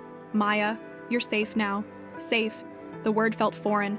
I'd spent 3 years believing I'd never be safe again, that Derek's shadow would follow me forever, that the system that had failed me once would keep failing me. But Vincent hadn't failed me. His people hadn't failed me. They'd fought for me when I couldn't fight for myself. They'd believed me when the law didn't. And now, standing in this hospital watching strangers rush past with their own emergencies and tragedies, I realized something fundamental. I wasn't the same person who'd walked into Vincent Moretti's office a month ago desperate for a paycheck. I was someone who'd fought back, someone who'd saved her best friend, someone who'd looked at danger and ran toward it instead of away from it. I was someone who'd chosen, again and again, to be brave. A nurse approached. Miss Reyes, Mr. Moretti is asking for you. I followed her through the authorized personnel doors, down sterile hallways that smelled like antiseptic and possibility, into a room where Vincent sat on an examination table, his shoulder now properly bandaged, his shirt discarded in favor of a hospital gown he looked deeply uncomfortable wearing. They want to keep me overnight for observation, he said, disgust evident in his voice. I told them I have people who can observe me at home. Vincent, I hate hospitals. I know, but you were shot. Let them observe you. He looked at me then, really looked, and I saw the vulnerability he usually kept hidden. The fear he'd been masking with irritation. Stay with me. 2 words, but they meant everything. Always. I climbed onto the examination table beside him, careful of his injured shoulder, and leaned my head against his good side. His arm came around me, solid and warm and alive. Claire said Derek was arrested. He'll be charged as an accessory to attempted murder, along with conspiracy, obstruction of justice, and about 15 other things. He won't hurt you again, Maya. Ever. The finality in his voice made something in my chest loosen. The fear I'd carried for 3 years, the shadow that had followed me, the belief that I'd never be truly free, all of it began to dissolve. Thank you. For what? For believing me. For fighting for me. For making me feel like I'm worth fighting for. Vincent tilted my chin up so I had to meet his eyes. You are worth fighting for. You're worth everything. And I need you to believe that. Not because I say it, but because it's true. I'm trying. That's all I ask. We sat there in comfortable silence, listening to the hospital sounds around us. Beeping monitors, distant conversations, the hum of fluorescent lights. The world kept turning. Life kept happening. And somewhere in the middle of all this chaos and danger and impossible circumstances, I'd found something I'd stopped believing existed. I'd found someone who saw me. Really saw me. Not the broken version Derek had created. Not the desperate version that had walked into Moretti Industries. But the version I was becoming. Strong. Brave. Free. Vincent? I think I'm ready. Ready for what? To tell you what I want. What we are. He went very still beside me, and I could feel his heart rate pick up beneath my palm. And what do you want, Maya? I took a breath. Closed my eyes. Said the words I'd been too afraid to speak out loud. I want this. Us. Whatever this is. I want to stop being afraid of wanting something good. I want to choose you, and let you choose me, and figure out what that means together. The silence that followed was deafening. For a horrible moment, I thought I'd misread everything, that I'd offered him something he didn't actually want. Then Vincent's hand cupped my face, turning me toward him, and he kissed me. Soft, careful, like I was something precious, like he'd been waiting his entire life to do this and wanted to make sure he got it right. When we finally broke apart, his forehead rested against mine. I was terrified you'd choose to leave. I was terrified I'd choose to stay. But I'm more terrified of walking away and spending the rest of my life wondering what this could have been. It could be everything, or it could be a disaster. Probably both. I laughed, and the sound felt lighter than anything I'd made in years. I can live with that. Good. Because I'm not letting you go now. Not after everything we've been through to get here. My phone buzzed one more time. I pulled it out, expecting another update from Claire. Instead, it was a video file from an unknown number, sent 12 minutes ago. I opened it before Vincent could stop me. The video was grainy, clearly shot from a distance, but the subjects were unmistakable. Vincent and me, in Sarah's apartment, before the paramedics arrived. His hand on my face, my hands on his shoulders. The intimacy of that moment captured and preserved. Beneath the video, a single message. You think this is over? It's just beginning. You took everything from me, Moretti. Now I take everything from you, starting with her, Dr. Dante Russo, in custody, behind bars, and still threatening. I looked at Vincent, watched his expression shift from content to cold fury in the span of a heartbeat. How did he send this? He's in prison. He has people. Always has people. So what do? Vincent took the phone from my hand, studied the video, the message, then tossed it onto the examination table like it was meaningless. We do what we've been doing. We fight together, and we show him that he didn't take anything from me. He gave me something to fight for, something worth protecting. Someone who makes me believe that all of this, all the violence and danger and impossible choices, might actually lead somewhere good. And if he keeps coming for us, then we keep surviving. Keep choosing each other. Keep proving that he can't break us. The simplicity of it, the absolute certainty in his voice, made me believe it was possible. That maybe love in the middle of chaos wasn't naive. Maybe it was the bravest thing you could do. I kissed him again, harder this time, pouring everything I couldn't say into the gesture, all my fear, all my hope, all my terrifying, impossible, beautiful belief that this man, this life, this choice, might actually be worth it. When we broke apart, Vincent smiled. You know what's funny? What? A month ago, you walked into my office desperate for a job. And I hired you because I saw something in you, strength you didn't know you had. Now look at us. You're the one keeping me grounded, keeping me human, reminding me there's more to life than control and power and winning. Is that a good thing? It's everything. Outside, Chicago stretched into the night, a city of shadows and light, danger and possibility. Somewhere out there, Dante Russo was plotting. Derek was in custody. Harris was cooperating. Sarah and Amy were safe. The future was uncertain. But in this hospital room, with Vincent's arm around me and our choice made, and our hearts finally brave enough to try, everything felt possible. They say facing your past is how you move forward. I learned something different. Sometimes moving forward means letting someone stand beside you while you face it. Means accepting that strength doesn't always mean doing it alone. Sometimes strength means choosing to stay. Vincent was released from the hospital at dawn. Against medical advice, naturally. The doctor, a tired woman in her 50s who looked like she'd seen every kind of stubborn patient imaginable, tried one last time to convince him to stay. Mr. Moretti, the wound is superficial, but infection is still a concern. Another 12 hours of observation would be... I appreciate your expertise, Dr. Chen. Vincent was already buttoning a fresh shirt Marco had brought, his movements careful around the bandaged shoulder. But I have excellent medical staff at home, and responsibilities that can't wait. The doctor looked at me like I might be able to talk sense into him. I shrugged helplessly. I'd learned over the past 24 hours that Vincent Moretti in protective mode was an immovable object. The hospital had called in federal agents overnight to take our statements about Harris.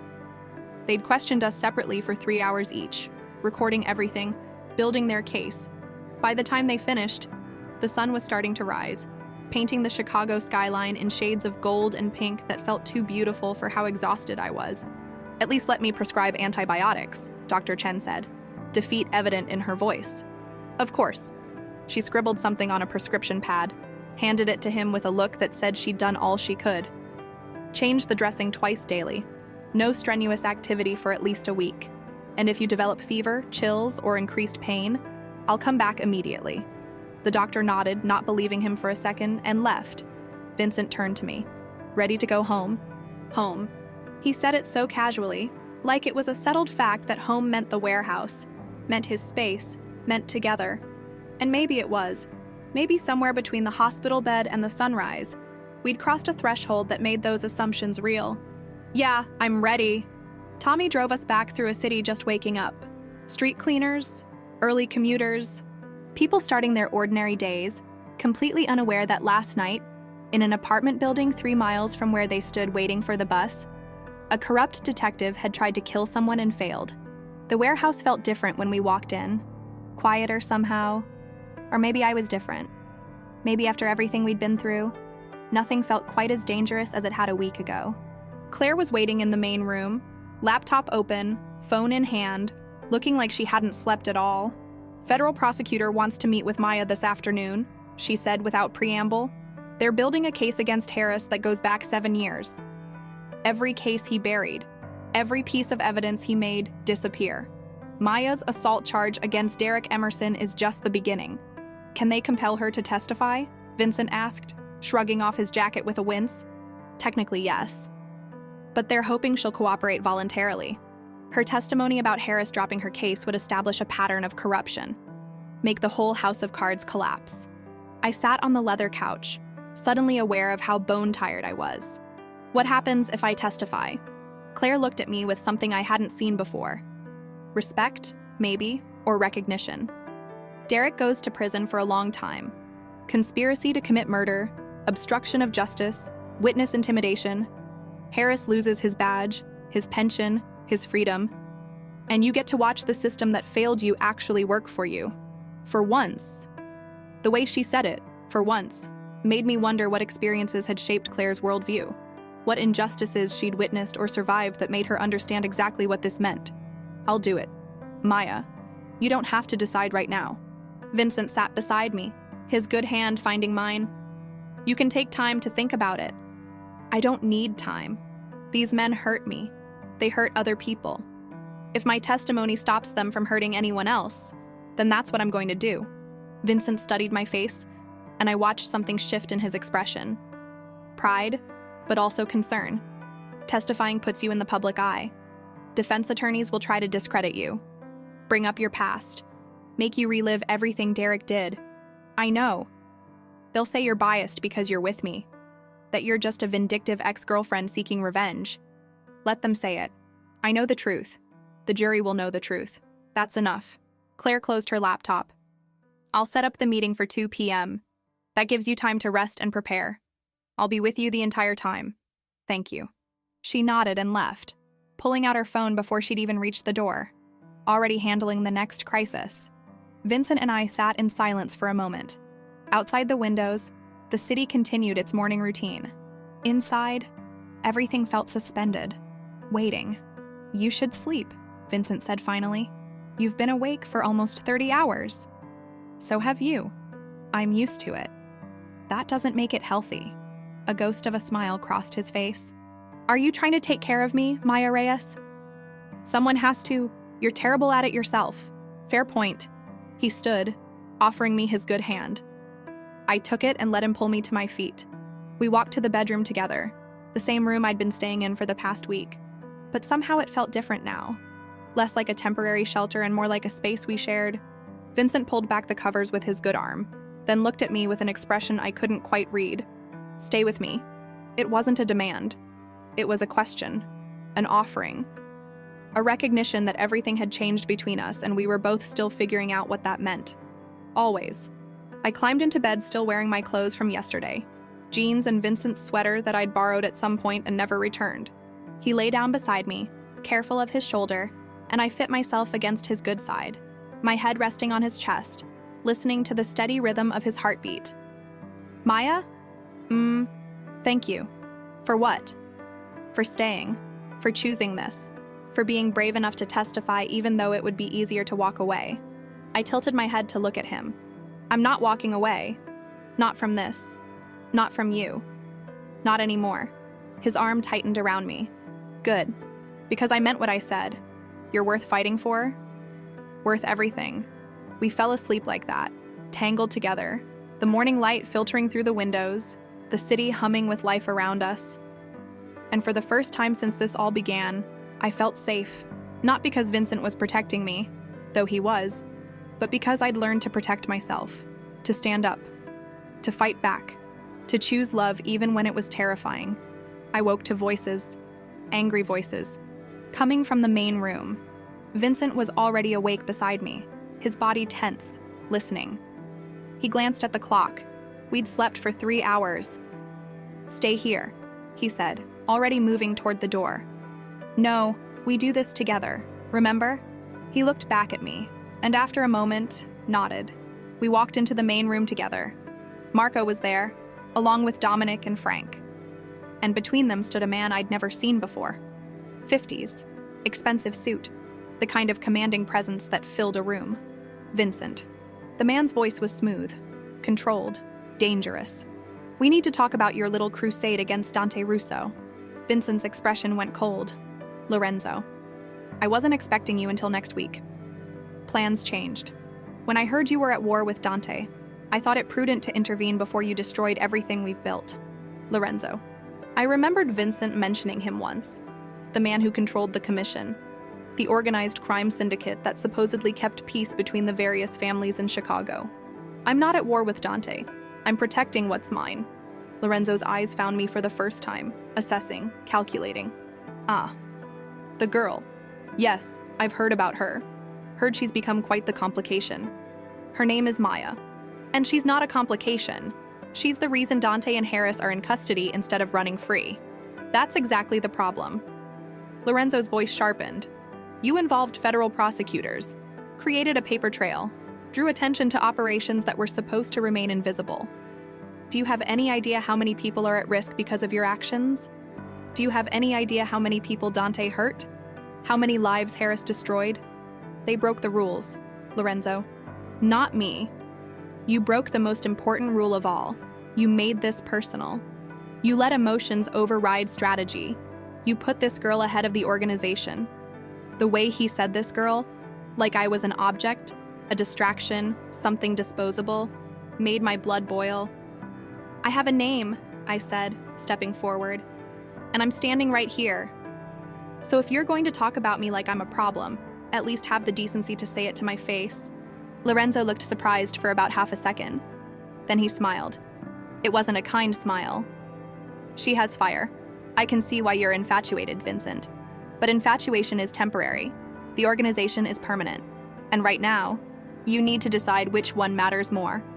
That's not a choice I'm willing to make. Then you're not thinking clearly.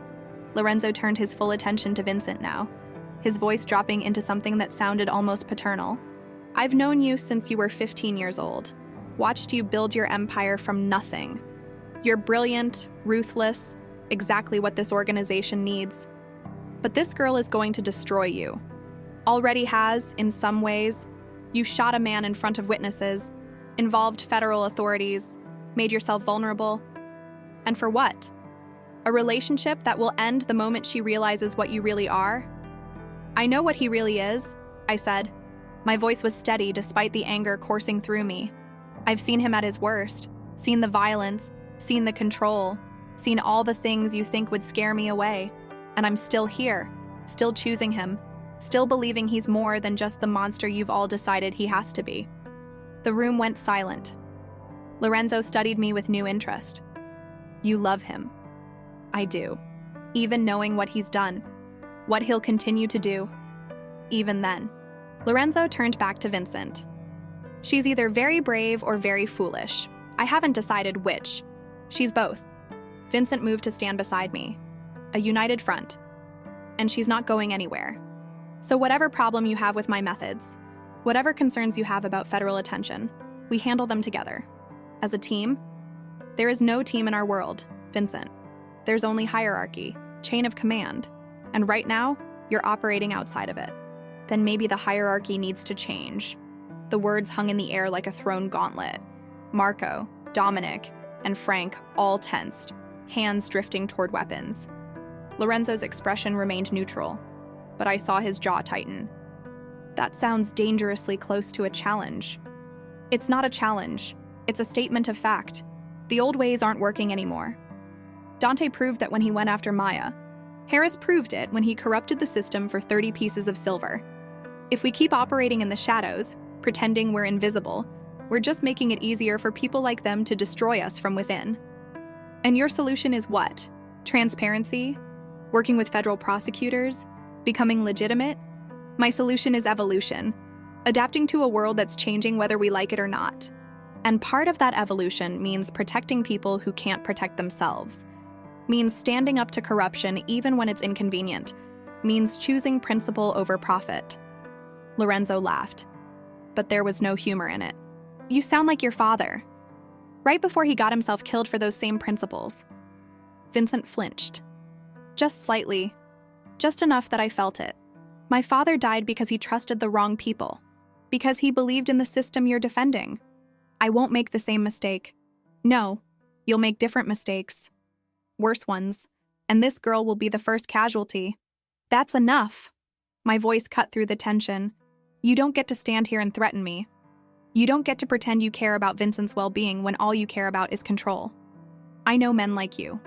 I was with one for 3 years. They dress up their abuse as protection, their manipulation as love, their control as safety. And I'm done being afraid of men who think power gives them the right to dictate other people's lives. Lorenzo stared at me like I'd slapped him. You have no idea what you're talking about. Don't I? You're here to intimidate Vincent into falling in line, to make him choose between the organization and me because you can't stand the idea that someone might prioritize love over loyalty to your corrupt system. But here's what you don't understand. Vincent is stronger with me than he ever was alone. We make each other better, braver, more human. And if that threatens you, then maybe you're not as powerful as you think you are. The silence that followed was deafening. Then Lorenzo did something unexpected. He smiled. A real smile this time. She's wasted on you, Vincent. Should have recruited her myself years ago. The tension in the room broke slightly. Are we done here? Vincent asked. For now. Lorenzo buttoned his jacket, preparing to leave. But understand this. The federal investigation into Harris and Dante will shine a spotlight on all of us. Every family, every operation. We're going to have to lay low for a while. And that means you're going to have to be very, very careful about how you conduct business. I understand. Do you? Because from where I'm standing, you've gotten reckless. Emotional. And emotion makes people sloppy. Emotion makes people fight harder. For the things that matter. For the people they love. Lorenzo looked between us one more time, then shook his head. I hope you're right. For both your sakes. He left without another word, Marco escorting him out. The moment the door closed, Vincent's shoulders sagged slightly. That was unexpected. Which part? Him showing up or me telling off a mob boss? Both. He looked at me with something between awe and terror. You realize you just stood up to one of the most dangerous men in Chicago? I've stood up to worse. Derek wasn't... I don't mean Derek. I mean the voice in my head that kept telling me I wasn't strong enough, brave enough, good enough. That voice was more dangerous than any man with a gun, and I've been fighting it my whole life. Vincent pulled me into his arms, carefully, mindful of his shoulder, and held me close.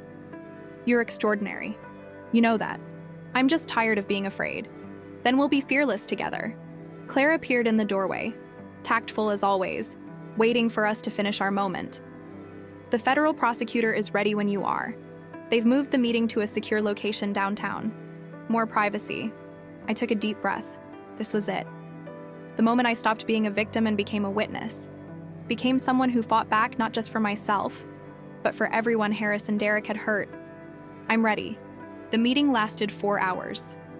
The federal prosecutor, a sharp woman in her 40s named Catherine Walsh, walked me through every detail of my case against Derek. The night he'd choked me until I passed out. The time he'd broken my wrist and told the ER it was a jogging accident. The hundreds of smaller cruelties that had accumulated over 3 years until I didn't recognize myself anymore. And then the night I'd finally fought back. The lamp. The blood. The terror of knowing that if I didn't leave right then, I might not survive. I told her everything. Every detail I'd buried for 3 years. Every moment I'd tried to forget. And for the first time, someone believed me. Really believed me. Not because they loved me or felt sorry for me, but because the evidence supported my testimony. Walsh showed me files on 7 other cases Harris had buried. 7 other women who'd reported abuse and had their cases dropped or mishandled. Women who'd been failed by the same system that was supposed to protect them. Your testimony connects all of these cases, Walsh said. Shows a pattern. Shows that Harris wasn't just corrupt. He was systematically enabling abusers, protecting them, making sure they could continue hurting people without consequence. And if I testify, all these women get justice. If you testify, we can reopen every single case, give them all another chance, show them that the system can work when the corrupt elements are removed. I looked at Claire, who'd sat silently through the entire interview. She nodded slightly. Then I'll testify. At the trial. At every hearing. Whatever you need. Walsh smiled. Thank you. You're incredibly brave, Maya. I'm not brave. I'm just tired of letting fear win. We left the federal building as the sun was setting, painting the sky in shades of orange and purple. Vincent was waiting outside, leaning against the car despite Marco's obvious disapproval of his casual stance with a gunshot wound. How did it go? I'm testifying. Against Harris, against Derek, against everyone who thought they could hurt people and face no consequences. Vincent's expression softened. I'm proud of you. Don't be. Not yet. I haven't actually done it yet. Haven't stood up in court and faced them. But you will. And when you do, I'll be there, right in the front row, reminding you that you're not alone. We drove back to the warehouse in comfortable silence. When we arrived, Vincent led me not to the main room, but to a door I'd never been through. His office, I realized, his private space. Inside was a room that somehow captured everything about Vincent Moretti in a single glance. Bookshelves filled with leather-bound volumes in English and Italian. A desk made of dark wood that probably cost more than a car. And on the wall, a single photograph in a simple frame. A girl, 19, maybe 20, dark hair, bright smile, full of life. Sophia, I said softly. Yeah. Vincent stood beside me, looking at his sister's frozen face. That was taken 3 months before she died. She'd just gotten accepted to Northwestern education program. She was so excited. You keep her here, where you work, where you make all your decisions. She reminds me why I do this, why I built this empire, why I can't afford to be weak or sentimental or anything except exactly what I am. I turned to face him. And what are you, Vincent? He was quiet for a long moment. I don't know anymore. I thought I did. Thought I was just a businessman who happened to work in morally gray areas. But lately, with you, I keep wondering if I could be something else.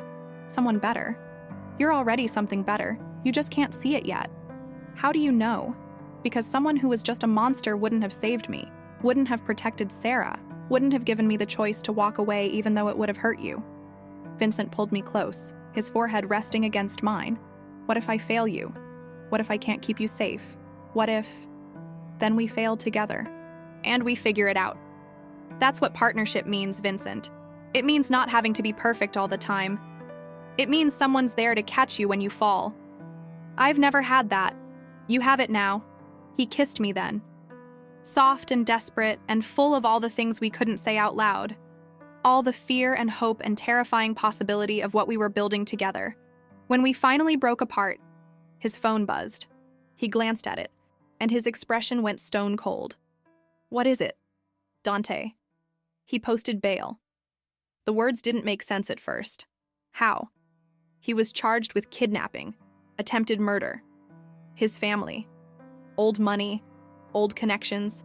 They paid $5 million in cash bail. He walked out of Cook County Jail 30 minutes ago, and now he's free. For now, until the trial. But Maya, he turned the phone toward me. A text message from an unknown number.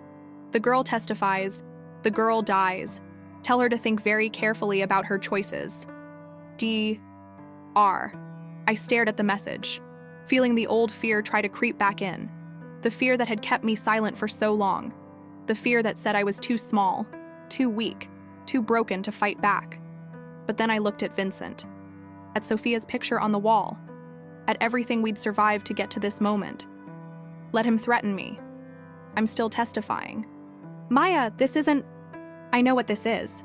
It's him trying to scare me into silence, trying to make me run, trying to prove that he still has power over my life, but he doesn't, not anymore. So whatever he does, whatever he tries, I'm not backing down. Vincent stared at me like he was seeing me for the first time all over again. You're sure? I've never been more sure of anything in my life. Then we prepare. We get you protection. Real protection. We move you somewhere even safer. We make sure Dante knows that touching you means going to war with me, with all of us. Vincent. And we do it together. Like you said, partnership, which means I get to protect you, and you get to be brave, and we both get to be terrified, but do it anyway. I smiled despite everything. Deal. My phone buzzed. Sarah. I answered immediately. Hey, are you... Maya, listen to me. Her voice was tight with fear. Amy just called. Someone's been following her. A man in a dark car. She tried to lose him, but he's still there. She's heading to the police station now, but where is she? Vincent was already moving, grabbing his jacket, his keys, heading south on Michigan Avenue. She's in a cab. Tell her to stay in public areas. Tell her we're coming. I relayed the message to Sarah while Vincent barked orders into his phone. Marco appeared with the car keys. Dominic and Frank were already armed and heading for the door. Maya, stay here with Claire, Vincent said. Absolutely not. That's Sarah's sister. I'm coming. It's too dangerous. I don't care. We're in this together, remember? That means I don't get to sit on the sidelines when people I love are in danger. Vincent looked like he wanted to argue. Then he just nodded. Stay close to me. And if I tell you to run, you run. Understood? Understood. We raced through the city, sirens and traffic blurring past. Vincent was on the phone with someone. Police, I assumed, though probably not official police. His people, the ones who owed him favors. Any visual on the dark car? A pause while he listened. Good. Follow, but don't engage. Not until we know who we're dealing with. He hung up and looked at me. Marco has eyes on Amy. She's safe for now.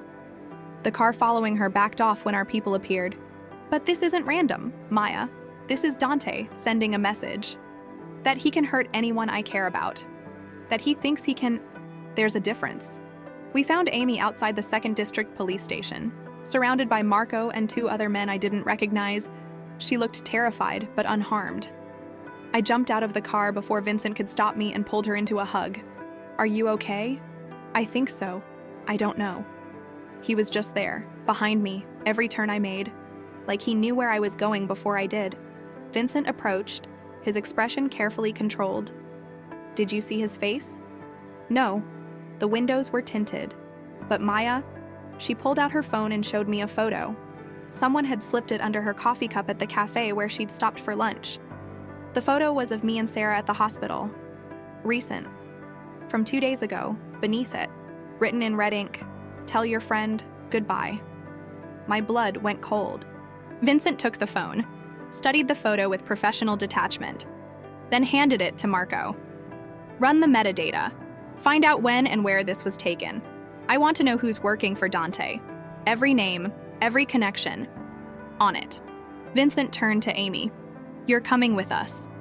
Somewhere safe. Somewhere Dante can't touch you. I should call Sarah. We'll call her together, from the safe house. But right now, we need to move. As we drove toward wherever Vincent had decided was safe, my phone buzzed again. Another message from the unknown number. 7 people you love. 7 days until the trial. Choose wisely who survives. DR. I showed Vincent the message. Watched his expression shift from controlled to lethal. He's escalating. What do? We end this. Before the trial, before he can hurt anyone else. How? Vincent looked at me. And what I saw in his eyes made me understand exactly how dangerous he could be when someone threatened the things he loved. by showing him that the only person who won't survive this is him. Vincent's war room looked nothing like I'd imagined. No dark corners or shadowy figures. Just a conference room on the warehouse's second floor with floor-to-ceiling whiteboards covered in names, connections, photographs linked by red string like something out of a crime thriller. Except this wasn't fiction. Every face on that board was real. Every connection was someone's life. Marco stood at the front, pointing to clusters of names with a laser pointer. Dante has 12 known associates still operational. 6 soldiers, 4 enforcers, 2 money men. His bail was paid by his cousin, Roberto Russo, who runs a construction company in Cicero.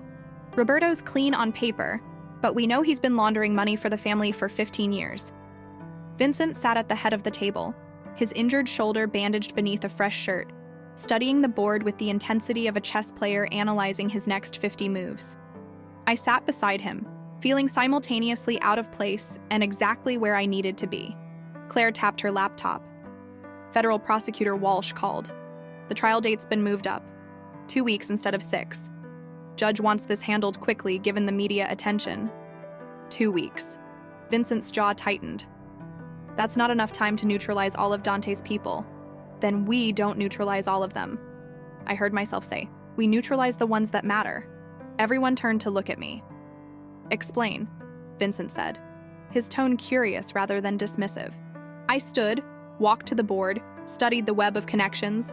Dante's threatening people I love to scare me out of testifying. But he can't possibly monitor all of them simultaneously. He's spreading his resources thin, trying to seem more powerful than he actually is. So we flip it. We make him think we're protecting everyone when really we're concentrating on the people he's most likely to target. And how do we know who he'll target? I pointed to 3 names on the board. Sarah, she's already been hurt. She's the obvious choice. Amy, for the same reason. And Derek. Derek's in custody, Marco said. But his family isn't. His mother, his sister. Dante knows Derek matters to me, even if it's complicated. He'll use them as leverage. Make Derek think I don't care if they get hurt. Turn him against me. Vincent studied the board, then looked at me with something like pride. You're thinking like he does.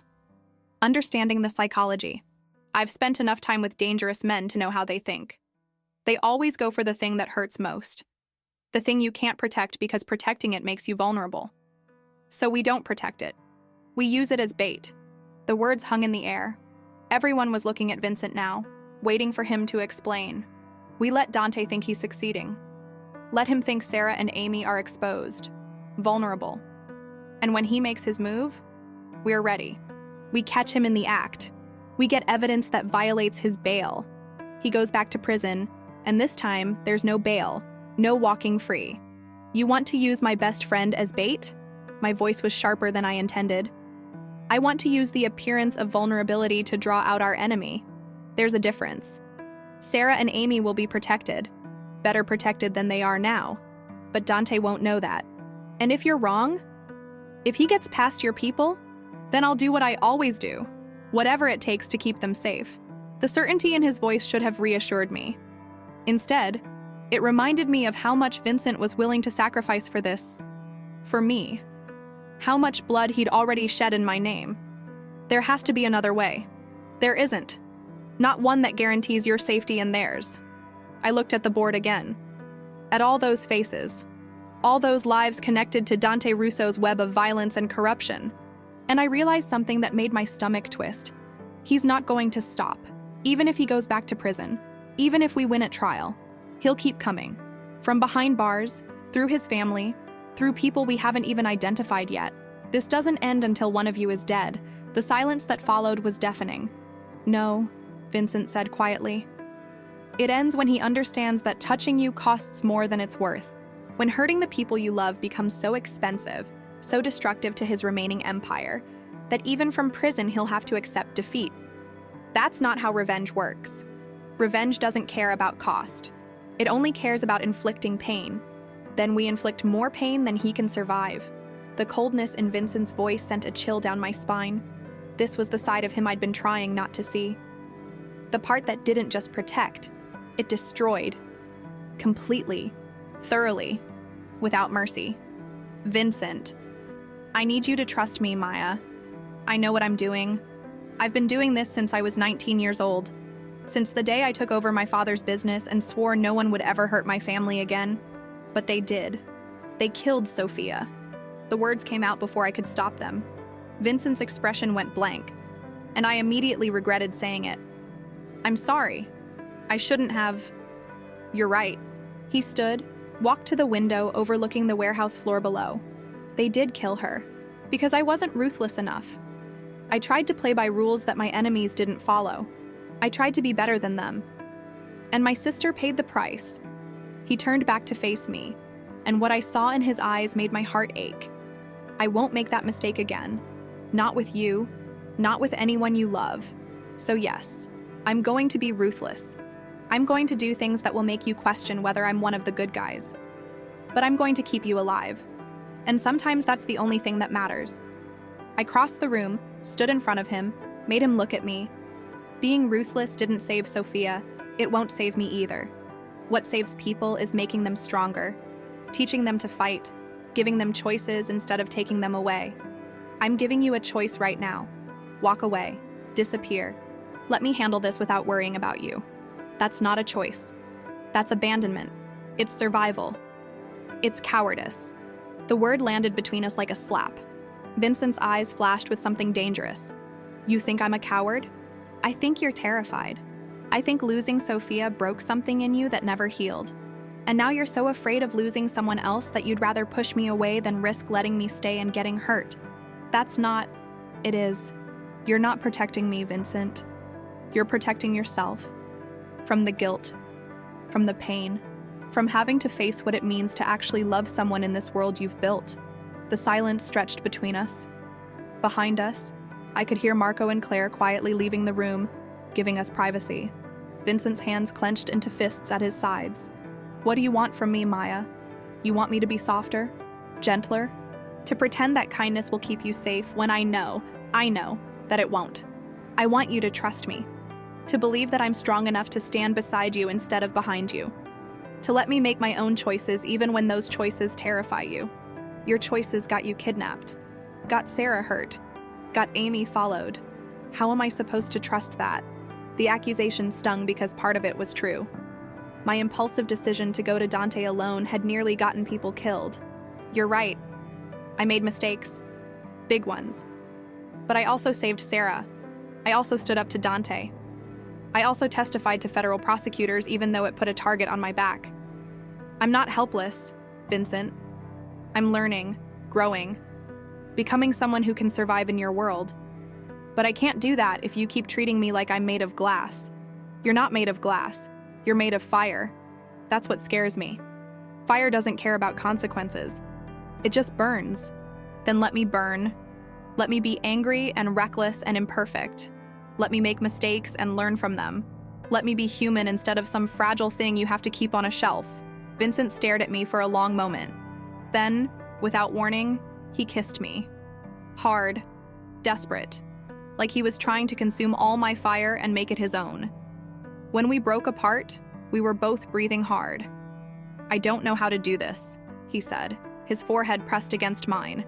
I don't know how to love someone and not destroy everything trying to keep them safe. You start by asking what I need instead of deciding for me. What do you need?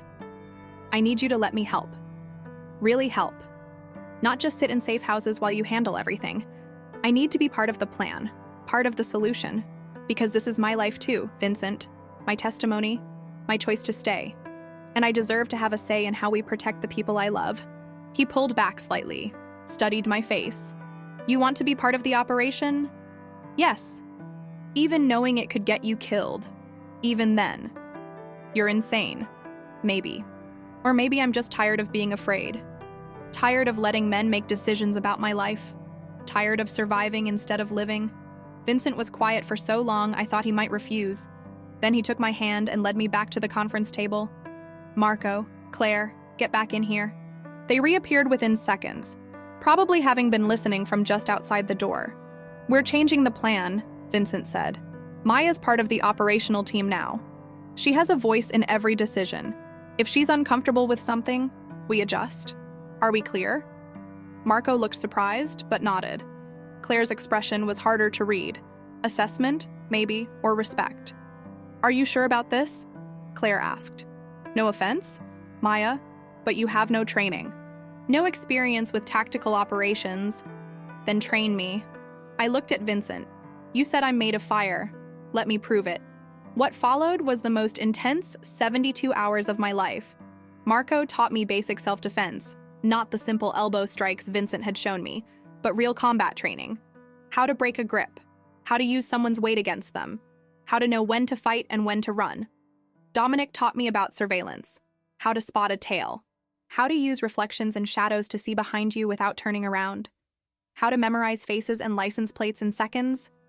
Claire taught me about information warfare, how to lie convincingly, how to read body language, how to extract information from people who didn't want to give it. And Vincent taught me about fear. Not how to eliminate it, that was impossible, but how to use it. How to let it sharpen your instincts instead of paralyzing you. How to function when your heart was racing and your hands were shaking and every instinct screamed at you to run. Fear is information, he said during one late-night session. It tells you something's wrong. Something's dangerous. The trick is learning to listen to it without letting it control you. How do you do that? Practice. Repetition. Facing the thing that scares you until it becomes familiar. Until you understand it well enough to predict it. We were in the warehouse gym, both of us sweating from sparring. Vincent moved carefully because of his shoulder, but he was still faster than me, still anticipating my moves before I made them. Again, he said, resetting his stance. I came at him, trying a combination Marco had taught me. Vincent blocked, countered, and within 3 moves had me pinned against the wall, his good arm across my throat, not pressing, just demonstrating control. What do you do now? My heart hammered. Every instinct said panic. Instead, I forced myself to breathe, to think, to remember. I don't fight the hold. I go limp. Make you think you've won. I let my weight drop suddenly. Vincent's arm slipped. I twisted, used the momentum to duck under, came up behind him. Good, he said, turning to face me with something like pride. You're learning to think instead of react. I had a good teacher. You had several. Don't sell yourself short. We stood there, both breathing hard, the air between us charged with something more than just physical exertion. Vincent, yeah, thank you for listening, for letting me be part of this. Thank you for not letting me push you away, for being stubborn enough to fight for us even when I made it difficult. That's what love is, isn't it? Fighting for someone even when they're fighting themselves. He crossed the distance between us, cupped my face in his hands. I love you, Maya Reyes. I don't know when it happened. Don't know if it was that first day in my office or somewhere in between all the chaos. But I love you, and it terrifies me. And I'm done pretending it doesn't. The words I'd been waiting to hear. The confession I'd been too afraid to hope for. I love you too, even though you're impossible and controlling and terrible at asking for help. I love you. We kissed then, and it felt like a promise, like a choice we were both making despite how dangerous it was, despite how impossible it seemed. When we finally broke apart, Vincent's phone buzzed. He checked it, and his expression shifted. It's Marco. Dante's cousin Roberto just withdrew $200,000 in cash. That's hit money. He's hiring someone. For what? For me or for you? Either way, we're out of time. Whatever we're going to do, we have to do it now. Then let's do it.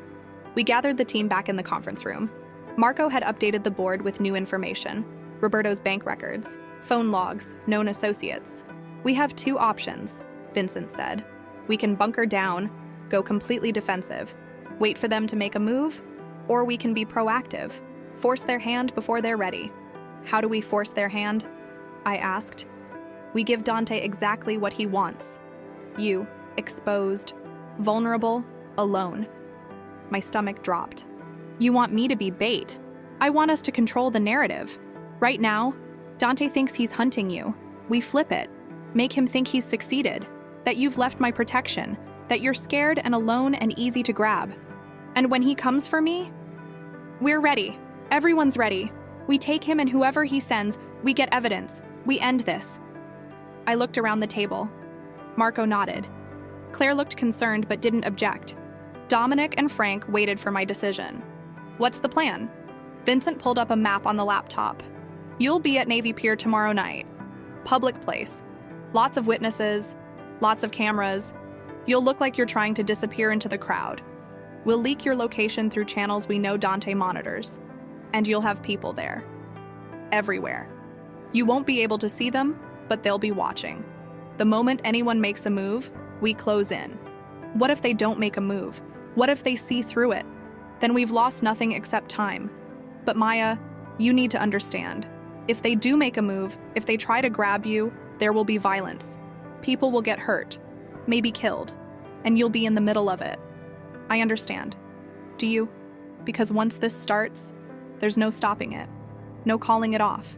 We're committed. I thought about Sarah in the hospital, about Amy being followed, about all the women in those files whose cases Harris had buried, about Derek walking free for 3 years because corrupt cops had protected him. I'm committed. Vincent studied my face one more time, looking for doubt, for hesitation, finding none. Okay, we do this tomorrow night. Everyone gets some rest. We move at 1800 hours. The meeting broke up. People dispersed to their tasks, their preparations. I stayed behind, staring at the map of Navy Pier, imagining myself there, alone, waiting for someone to try to hurt me. Vincent's hand on my shoulder made me jump. Second thoughts? Terrified thoughts. There's a difference. You can still back out. No one would blame you. Would you? If you were me? He considered this. No, I'd do exactly what you're doing. But that doesn't mean I'm happy about it. You don't have to be happy. You just have to trust me. I do trust you. It's everyone else I don't trust. We stood there in the empty conference room, both of us knowing that tomorrow everything would change, that we were crossing a line we couldn't uncross. Vincent? Yeah? If something goes wrong tomorrow, if I don't say it. I need to say it. If something happens to me, I need you to know that this was my choice, that I don't regret staying. Don't regret loving you. Don't regret any of it. His arms came around me, holding tight. Nothing's going to happen to you. I won't let it. You can't promise that. Watch me. We stayed like that until Marco came to get us, until reality intruded again, until the moment passed and we were back to being operational instead of emotional. That night, I couldn't sleep. Lay in Vincent's bed, watching shadows play across the ceiling, listening to his breathing beside me, memorizing this moment in case it was one of the last peaceful ones we'd have. You're thinking too loud, Vincent murmured beside me. Sorry. Don't be sorry. Just tell me what you're thinking about. Whether I'm brave or just stupid. Whether this plan will work or get us all killed. Whether loving you is the smartest thing I've ever done or the most self-destructive. He rolled to face me, his eyes reflecting the dim light from the windows. You want to know what I think? Always. I think bravery and stupidity look the same from the outside. The difference is intention. You're not doing this recklessly. You're doing it strategically, with purpose, with a team supporting you. That's not stupid. That's courageous. And loving you, also courageous, also terrifying, also the best thing that's happened to me in longer than I can remember. I reached for his hand, laced our fingers together. No matter what happens tomorrow, nothing's going to happen. But if it does, I want you to know that you made me brave. You saw something in me I couldn't see in myself. And even if this all goes sideways, even if we lose, you gave me something I never thought I'd have again. What's that? Hope. The belief that I could be more than just a survivor. That I could be someone who fights back. Someone who matters. Vincent pulled me close, kissed my forehead. You've always mattered, Maya. You just needed to believe it. We fell asleep like that, tangled together, knowing that tomorrow we'd face whatever came. Together. The way we'd faced everything else. The way we'd keep facing things for as long as we both survived. My phone buzzed on the nightstand. I reached for it sleepily, expecting Claire with a schedule update.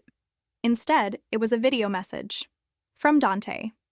In the video, he sat in what looked like an expensive restaurant, wine glass in hand, smiling at the camera like we were old friends. Hello, Maya.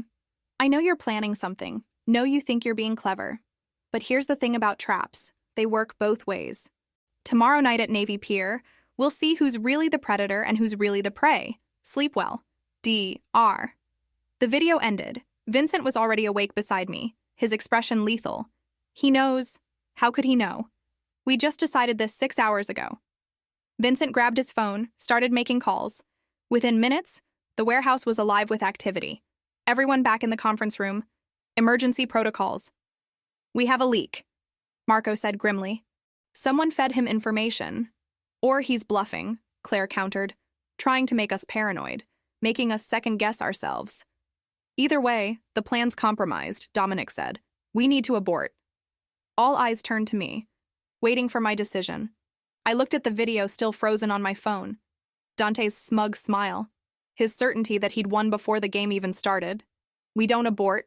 We adapt. Maya, Vincent started. He expects us to back down, to be scared, to change plans. So we do exactly what we said we'd do. But we assume he knows everything. We plan for that. We use his knowledge against him. Vincent stared at me like I'd grown a second head. You want to walk into a trap knowing it's a trap? I want to make him think he's won, make him confident, make him sloppy. People make mistakes when they think they're smarter than everyone else, when they think they've already won. Silence. Then Vincent smiled. Dark. Dangerous. Proud. You're absolutely insane. I learned from the best. Okay, we do it your way, but with triple the backup, triple the contingencies, and Maya, yeah? If anything feels wrong tomorrow, you run. You don't wait for permission. You don't try to be brave. You just run. Promise me. I promise. But even as I said it, we both knew the truth. Tomorrow night, someone would win and someone would lose. Someone would walk away and someone would fall.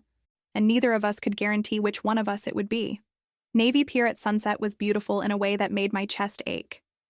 Golden light spilling across Lake Michigan, families laughing, children running with cotton candy-stained fingers. Normal people living normal lives, completely unaware that somewhere among them, a war was about to begin. I walked alone, or appeared to.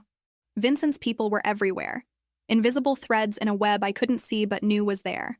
Marco somewhere in the crowd, Dominic near the Ferris wheel, Claire in a car 2 blocks away, monitoring communications, and Vincent himself, watching from a building across the street through a sniper scope, his injured shoulder braced, his focus absolute. I wore a wire so thin I sometimes forgot it was there.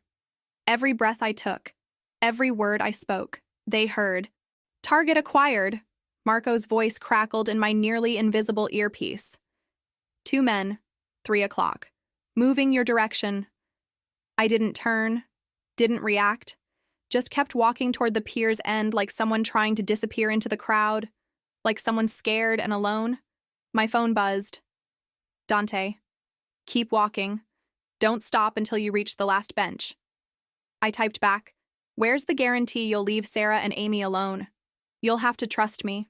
Same way I'm trusting you're coming alone. Trust. The word was almost funny. We were both lying.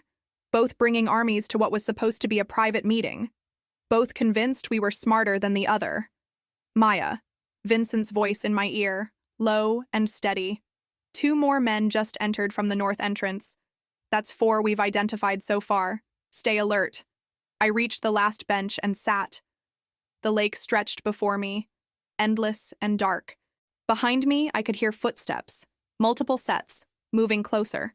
5 men now, Dominic reported. They're surrounding your position. Vincent, should we move? Not yet. Let them show their hand. My heart hammered. Every instinct screamed, run. But I'd promised to trust the plan. Trust Vincent. Trust myself. A man sat beside me. Not Dante. Someone I didn't recognize. Mid-30s, expensive suit, empty eyes. Miss Reyes? Mr. Russo sends his regards. He'd like to speak with you, privately. Tell him I'm done with private meetings. If he wants to talk, he can do it here. I'm afraid that's not an option. His hand moved to his jacket. Gun, probably, or knife. Either way, a threat. Now, Marco said. Everything happened at once. Marco appeared from the crowd, gun drawn, Dominic from the other side. Frank materialized from behind a food cart. The man beside me reached for his weapon, Vincent's shot rang out from across the street. The man's gun clattered to the ground, his hand bleeding. He screamed. People started running, scattering like startled birds. More of Vincent's people appeared, moving with military precision, weapons drawn, shouting orders. And then I saw him, Dante Russo, emerging from a pier building, using the chaos as cover. Not running away, running toward me. Gun in hand. Murder in his eyes. Maya, run! Vincent's voice in my ear. Urgent. Terrified. But I didn't run. Couldn't run. Because behind Dante, I saw someone else. Sarah. He had Sarah, gun pressed to her head, using her as a shield. Her eyes found mine across the chaos. Terrified, pleading, alive. Drop your weapons, Dante shouted. All of you, or I kill her right here. Vincent's people froze. Marco's gun wavered. Everyone looking at me, waiting for direction. I stood slowly, hands raised. Let her go, Dante. This is between us. She has nothing to do with this. Everything has to do with this. Dante's voice cracked with rage. You think you can destroy me? Take everything I built? Make me look weak? You destroyed yourself. You chose revenge over survival. You chose pride over peace. I chose to make you suffer. Just like Moretti made me suffer. And now he gets to watch you die, knowing he couldn't save you. Couldn't protect you. Just like his sister. Vincent's voice in my ear. Barely controlled. Maya, get down. I have the shot. But I knew if Vincent took that shot, if anything went wrong, Sarah would die. And I couldn't let that happen. Not after everything. Dante, I said, taking a step closer. You're right. Vincent couldn't save his sister. Couldn't save me. Because I don't need saving anymore. I'm not some fragile thing you can break. I'm the woman who's going to watch you lose everything you have left. I pulled out my phone, held it up so he could see. This entire conversation has been recorded. Broadcast live to the federal prosecutor's office. Every threat, every admission, you just violated your bail conditions on camera, with 24 witnesses. You're done. Dante's face went white. His grip on Sarah loosened just slightly. Just enough. Sarah drove her elbow back, exactly like Vincent had taught me. Dante stumbled. Vincent's shot rang out, precise and perfect, hitting Dante's gun hand. The weapon flew. Marco was there in seconds, tackling Dante to the ground. Frank secured Sarah, pulling her to safety. Federal agents swarmed from everywhere. They'd been waiting, positioned by Prosecutor Walsh, ready to document everything. It was over. Dante Russo lay handcuffed on the pier, bleeding, screaming about lawyers and rights and conspiracies. But no one was listening anymore. His empire was burning. His power was gone. And all that remained was a broken man facing the consequences of his choices. I collapsed onto the bench, adrenaline draining, leaving me hollow. Vincent appeared beside me, his scope abandoned, his good arm pulling me close. You didn't run. I know. I'm sorry. You were brilliant. Terrifying. But brilliant. Sarah limped over, supported by Claire, her face bruised but her eyes fierce. Did you just use yourself as bait to catch a mobster? I learned from the best. She laughed, then winced, then hugged me so hard I couldn't breathe. Never do that again. Deal. The federal agents took our statements. Prosecutor Walsh personally thanked me, said my testimony combined with tonight's evidence would put Dante away for life. Harris was already cooperating, giving names, destroying what remained of the corrupt network he'd built. Derek would be sentenced next month. 20 years minimum. It was over. Really, finally over. 3 months later, I stood in Vincent's office, our office now, reviewing contracts for Moretti Industries' new community outreach program. Legitimate business. Legal money. Vincent was slowly, carefully, transforming his empire into something that could exist in the light. It would take years, maybe decades. But he was trying. We were trying. Together. Sarah had been released from witness protection last week, already planning her return to teaching. Amy was back in Seattle, safe and whole. The 7 women from Harris's buried cases had all agreed to testify. Their abusers would face justice. Finally, Vincent walked in, his shoulder fully healed, carrying 2 cups of coffee. Thought you might need this. You thought right. He kissed the top of my head, looked at the contracts I was reviewing. You're good at this. The legitimate side.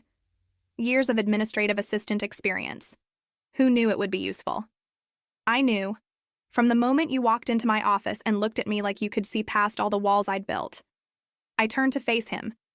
I still can. And Vincent? I like what I see. Even knowing what I've done, what I've been. Even then. Because you're also the man who chose to change, who chose love over control, who chose to build something better instead of just protecting something broken. He pulled me close, and I fit against him perfectly, like I'd always belonged there. I love you, Maya Reyes, every day, every moment, even when you're reckless and terrifying and make me question my sanity. I love you too. Even when you're impossible and overprotective and terrible at delegating. We stood there in the office where this all began, surrounded by contracts and coffee and the quiet hum of a business transforming into something good, something real. Outside, Chicago sprawled, a city of shadows and light, second chances and new beginnings. They say facing danger is how you get lost. I learned the opposite. It was only when I stopped looking away, from the danger, from love, from my own strength, that I finally found myself, found us, found a future worth fighting for. And that future, it was just beginning. If you made it to the end of this story, let us know in the comments which city you're watching from, and click the yellow bell to subscribe to the channel and support us. Keep the adventure going by clicking on the suggested video on your screen.